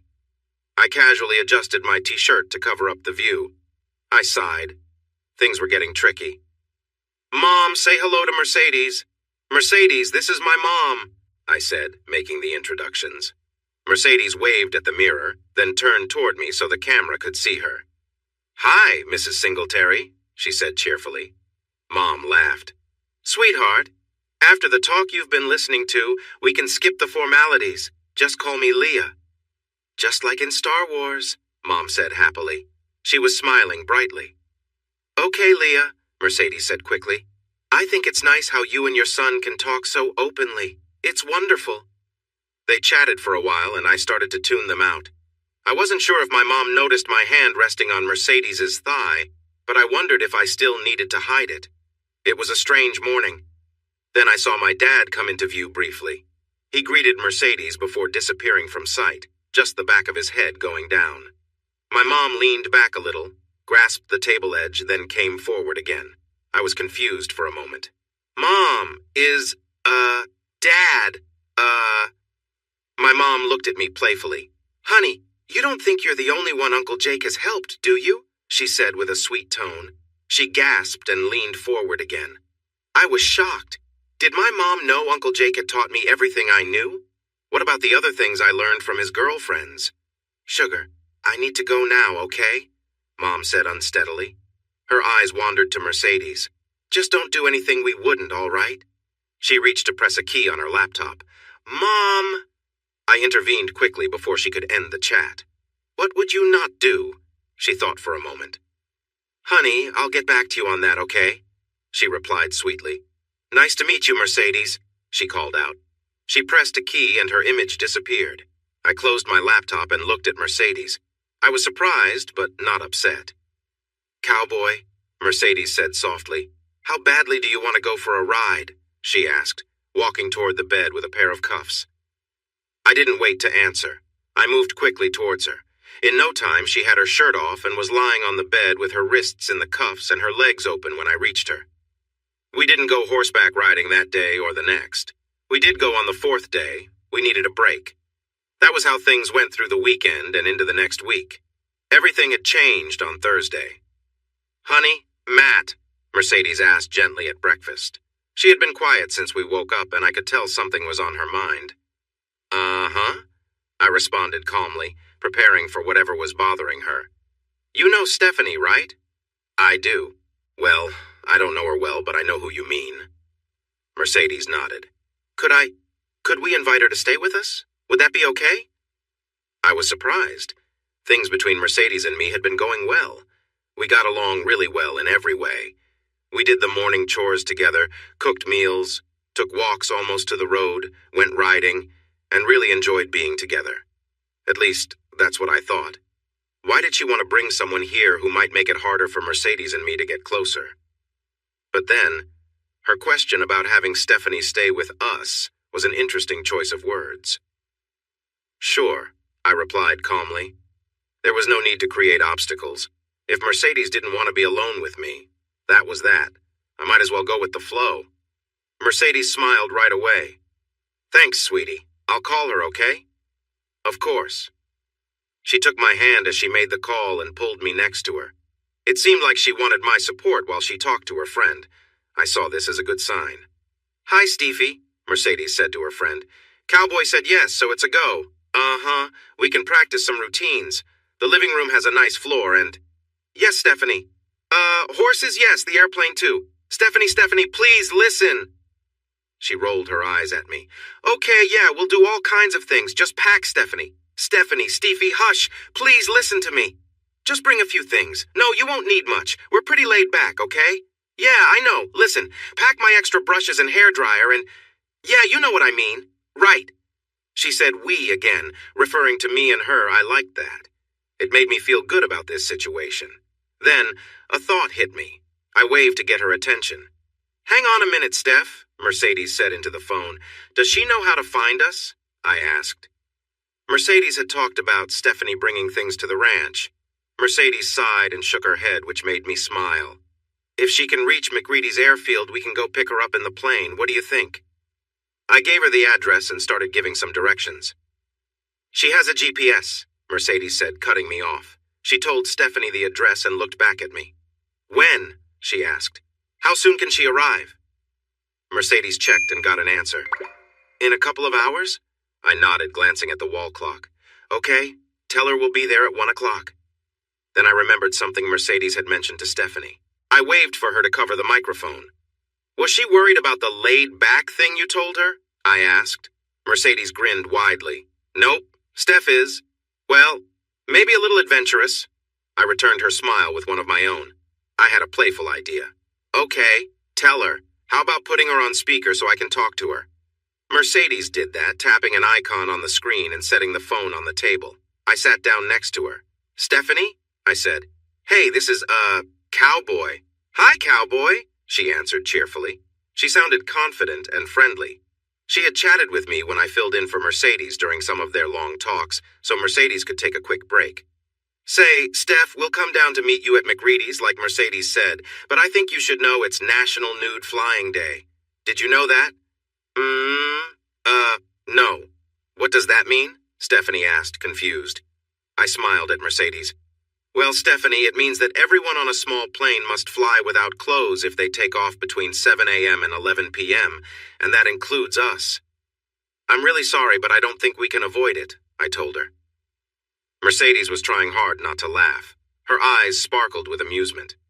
Well, Stephanie said uncertainly, I guess it's okay. Do I need to drive to the airport without clothes? Oh no, not at all, I assured her. I didn't want the police to stop her on the way there. But when you get into the parking lot at McReady's well, you'll need to be ready when you exit the car and walk to the plane. Okay? Very important. I was just teasing her, but I was having fun with this prank. Make sure not to leave the car until you see Mercedes and me taxi up to the side of the field nearest the parking lot, okay? Okay, Stephanie said happily. I got up and went to the kitchen to make some quick sandwiches. We had made a nice roast dinner the night before, and I was thinking about those roast beef sandwiches. Mercedes helped me do a quick check on the Cessna. It was the first time I had done it without clothes, and it was a lot of fun too. We put a change of clothes in the luggage compartment, but we flew without any clothes on except for sandals. Are you sure this'll be okay? Mercedes asked once again. Honey, I replied, I can't remember the last time I was stopped by the Sky Police while flying. Oh, wait, never. I smiled. This was going to be great. McReady's was a small airfield outside the city. It didn't have a control tower and wasn't very busy. It was often used by weekend pilots who just wanted to get up in the air for a bit. I knew the field, the owner, and the staff there very well. I liked them, and they liked me. I did a flyby over the airfield, looking down into the parking lot. It was almost 1 o'clock, and there, a small car was pulling in. I held the Cessna in a sharp turn to the right, letting Mercedes get a better look. Is that Stephanie in that green car? I asked. It's not green, yeah, that's her, Mercedes told me. I straightened up, flew my approach, and then landed the Cessna smoothly. As we taxied toward the parking lot, I saw a pretty blonde get out of the car, ready for our arrival. She walked to the edge of the grassy airstrip, carrying 2 small bags. With confidence, she approached the Cessna and followed my hand signals to go to the other side. In just a moment, she was outside the plane, handing me the bags. I quickly placed them in the seat behind me. Stephanie climbed in and settled into the back seat, while Mercedes got into the front with me. She fastened her seatbelt, her face shining with excitement. We all smiled at our fun adventure. I started the engine, taxied, and took off a couple of minutes later. Victor Papa Romeo, 319er, said a voice on the radio. It was Gene, who owned the airfield. He wasn't a control tower since the airfield didn't even have one, so this was probably just a friendly call. I gestured for Mercedes and Stephanie to put on the headphones I had ready for them. Victor Papa Romeo, 319er, I replied, smiling to myself. 319er. Please return to McReady Field for, passenger checks, copy? Gene could barely contain his laughter, and I could hear some chuckles in the background. I couldn't help but smile wider. Negative, McReady, I said. 319er is headed to our home port for a important event, 10-4. A lot of people here would really like you to stay and chat, Matt, he replied, dropping any attempt to sound serious. I understand, Gene, I said, but it's important for me to get where I'm going, copy? You rascal, he joked back. Woof, woof, I laughed. Victor Papa Romeo, 3 on 9er, out. I then set a course to fly home and showed the girls how to switch their headsets to talk to each other. Okay, what's going on? Stephanie asked. Mercedes giggled. You fell for it, girl, she told Stephanie. There's no such thing as nude flying day. Very glad to. See you, Miss Stephanie, I joked, offering my hand for a handshake. Ang, Stephanie said, playfully swatting my hand away. Just like that man said, you rascal. But her tone didn't sound upset. Mercedes had mentioned that Stephanie was sometimes a bit bold, and that seemed true.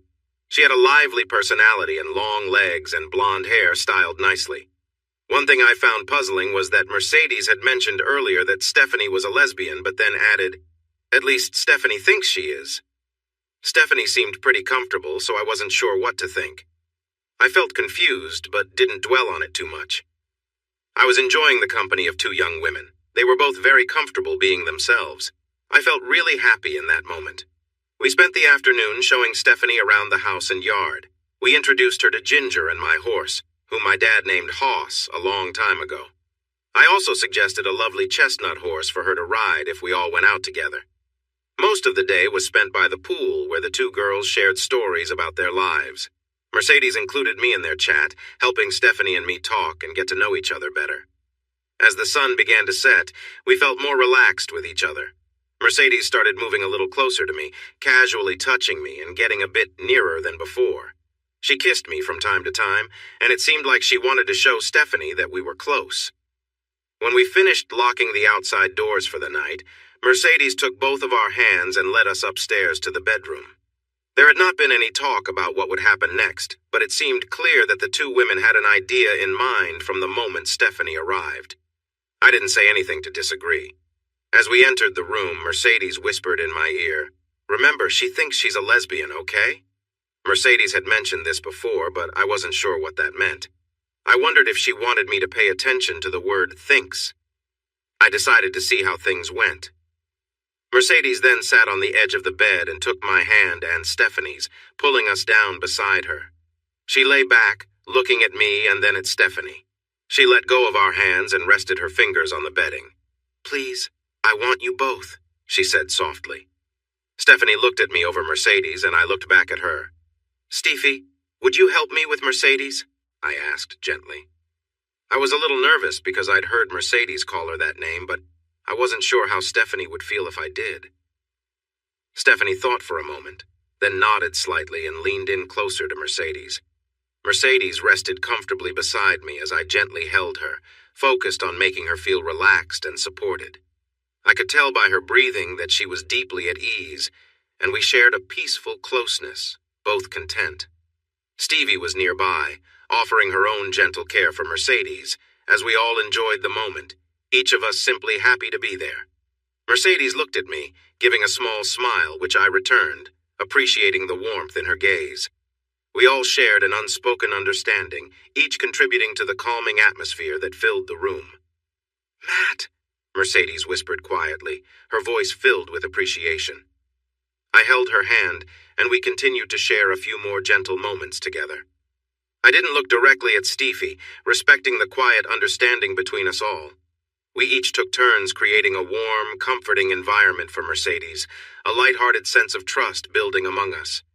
Mercedes rested, and her smile told me that she was at peace, grateful for the comfort and care we all shared. Our focus was on being there for one another, and it created a bond that made the moment feel uniquely special.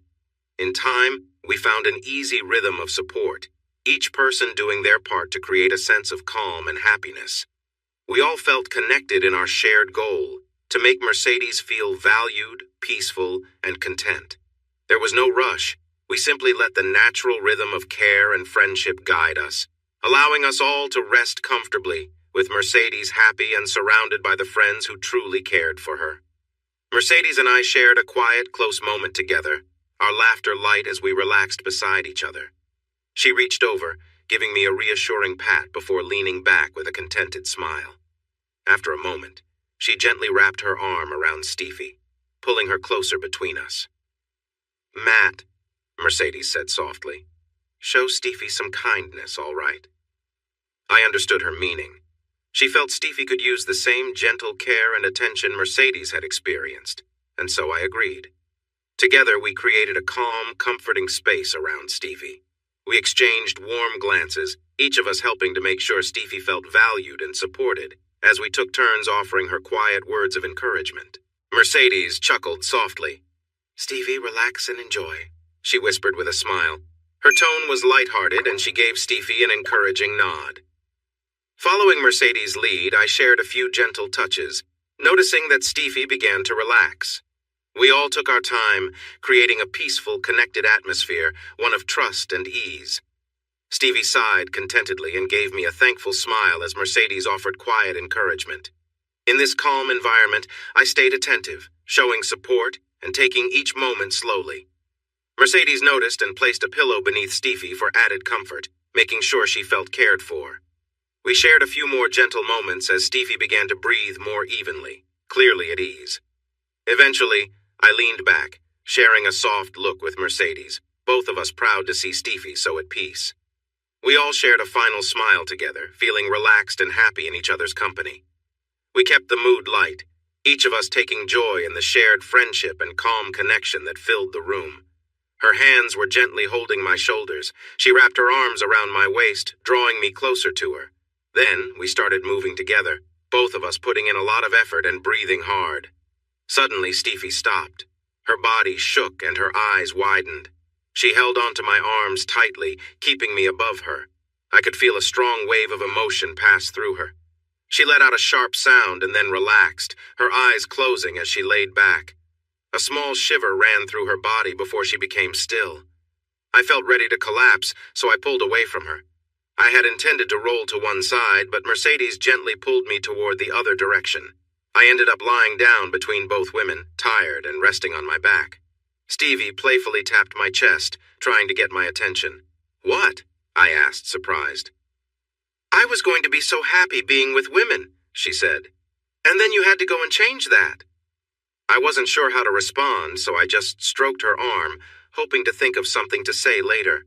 No, she said softly. "Just be still for a moment, okay?" Mercedes laughed and cuddled up on my right side, resting her head on my shoulder. She giggled again. "I had to stop him from touching me the first night we were together too," she said to Steffi. They both started giggling at the memory. I thought that was a secret, but it seemed like best friends shared everything. For a while we enjoyed the quiet, resting together until Steffi poked me playfully. "Steffi," I said, raising my voice a bit. "We need to agree not to poke or hit each other, okay?" "Wuss," Stevie replied, not sorry at all. "Listen, you're divorced, right?" "I am. Want to see the papers? A real judge signed them?" "No, that's okay. I believe you. But Mercedes said it was because your wife was involved with another woman and a guy, right?" "Yep," I told her. "But we just did something similar and you didn't seem to think it was wrong. What's the deal?" "This is different," I explained. "None of us is married, and that makes a difference." I added, "Stevie, it wasn't about what they did. It was about them being in a situation where they shouldn't have been together at all." I recalled the day I learned about her actions. They weren't supposed to be fooling around in the first place, no matter what kind of fun they were having. My wife made a promise to forsake all others, and I did too. It's right there in our wedding vows. What we just did is different. I get that it's the same type of fun, but none of us is married. None of us is in another relationship as far as I know. The girls both shook their heads. "So, none of us has committed to anyone else. None of us is exclusive with anyone else, right?" I concluded. "Do you see where I'm coming from, Stephanie?" I asked a bit nervously. "Yeah," she replied. "Great," I said with a smile. "The lecture from Professor Matt is officially over." I playfully patted her and Mercedes's legs. "So, who wants to take a quick shower and then go downstairs to grab something to eat? I'm really hungry." We took our shower together after agreeing to avoid any intimate touches, since that would slow us down. We were all three really hungry. We had already burned a lot of energy, and we'd probably use even more when we changed the sheets and maybe flipped the mattress. I didn't want to be in the wet spot any more than they did. For the next 15 days, the three of us enjoyed each other's company in and out of bed. The girls helped with morning chores, and we went riding. I finally saw Ginger running at full speed with Mercedes riding her, her long black hair flowing behind her. We swam in our pool and took trips to the lake to ride jet skis. We did all sorts of fun things. When we weren't out doing something, we spent time together in many different ways. I spent time with each of the girls on their own, and they also enjoyed time together. Sometimes they wanted to spend time alone, but usually I joined in at some point. We were together in every room of the house, out in the tall grass beyond the barn, and on picnic blankets in the open fields. We did other activities too. I took the girls dancing in the city a couple of times, and we had dinner at nice restaurants several times. We drove their Range Rover into town and cleared out their apartment. I spent a little more than 3 weeks with Mercedes, 1 week just with her, and then 2 weeks with both Mercedes and Stephanie. Those were the best weeks of my life. On our last night, we planned to share a special moment together, but Mercedes and I decided instead to just be close and support each other. She and Stephanie were leaving in the morning, and we were all struggling with that. "You know why I asked if Stephanie could come out here, right?" Mercedes asked softly. I nodded in the dim light of the bedroom. The darkness was only lit by the moonlight shining faintly through the window. "If we had just a little more time alone here," I said. "Then tomorrow might not come at all," I added with a heavy heart. "And Stevie needs to understand who she truly is. It's different than she thinks," I continued. "It seems like she's doing okay, but I'm worried it might create a distance between us." I paused for a moment. "Did it help you?" I asked gently. She sighed. "I'm not sure," she replied sadly. "Maybe," she thought quietly. "If we get through tomorrow, maybe it will be enough." "But I didn't expect Stevie to feel so strongly for you," Mercedes said with a hint of playfulness. "Or you for her." I had no words. Everything felt so tangled. We stayed quiet for a while. "And you know about Stevie and me dancing together?" "I do. You both grew up together, started dancing when you were little, and now you're preparing for that big performance in Philadelphia." "I know," I said. "Maybe I could stay here and find—" "No, that wouldn't work," I interrupted. "The chance you have in Philadelphia is too special. There's nothing like it here. I wouldn't want to take that dream away from you.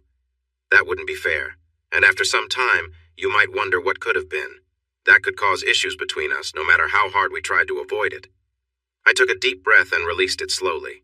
"If I followed you to Philadelphia, you would be busy with dance, and we wouldn't have much time together, with all the traveling and everything." I sighed again. "We can't make that work either." We could have talked more, going in circles, but then there was a knock on the door. Stevie sniffled softly, trying to hold back her tears. "Can I sleep with you too?" she asked in a small voice. She had meant to give Mercedes and me the night alone, but the thought of facing tomorrow alone was too painful for her. "Of course," I said gently, looking at Mercedes. She nodded. "Come here and let me hold you," I said to Stevie. She crawled under the covers and nestled close to me. I lay on my back while the girls rested their heads on my shoulders. We didn't get intimate, but we felt closer than ever. After Mercedes and Stevie left, I felt completely lost.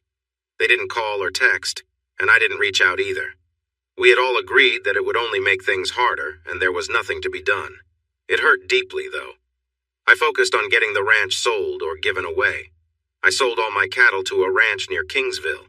They planned to mix them with their herd to bring in some new genetics. I sold Ginger and another 3-year-old mare to a family named Ingram for $1 each. Fred and Sarah Ingram had 2 daughters, 13-year-old Amber and 11-year-old Pamela, who instantly fell in love with the horses. One day they stopped at my gate while I was getting the horses ready. By the time Fred finally got the girls to leave, my shirt was soaked with their happy tears from hugging me so much. It warmed my heart to see them so joyful. The rest of the horses sold quickly, and I sold the buffalo to a rancher in Colorado who already had some there. I also sent the remaining farm vehicles to an auction in the next county, and they sold fast too. That wrapped up my selling. I gave Uncle Jake's old Cessna 172 to Gene McReady for his pilot training program. He and one of his friends flew me back home after I dropped off the plane. They chatted happily the whole way about the time I flew out of their airfield with 2 passengers. I didn't invite them into the house when we got to the ranch because I was tired of discussing that day. I wanted to forget about Mercedes and Stephanie. I drained the pool and filled it with rocks and soil to keep animals from falling in. Then I searched the house for any items that someone might want, checking several times to ensure I didn't miss anything Mom might have left behind. I got all the permits I needed for a controlled burn and set fire to the old ranch house and the small house where I lived as a teenager. The local volunteer fire department was on standby while the houses burned. We celebrated with baby back ribs, brisket, and all the sides from Jesse's for the fire crews, along with plenty of soda and bottled water. Everyone stayed long after the fire was out, enjoying food and chatting until they got calls from their partners wondering where they were. That night, I stayed at a motel, feeling disconnected from everything that had tied me here. The next morning, I headed for California. My parents were on their way to Yosemite, and I planned to meet them there for a short visit. It probably looked a bit funny, a 30-year-old man visiting his parents at a campsite in the woods. Hey everyone! Thanks for watching. Don't forget to subscribe and turn on notifications so you won't miss any of the exciting stories we have coming up. What do you think about the characters in this story? Let us know in the comments. We'd love to hear from you.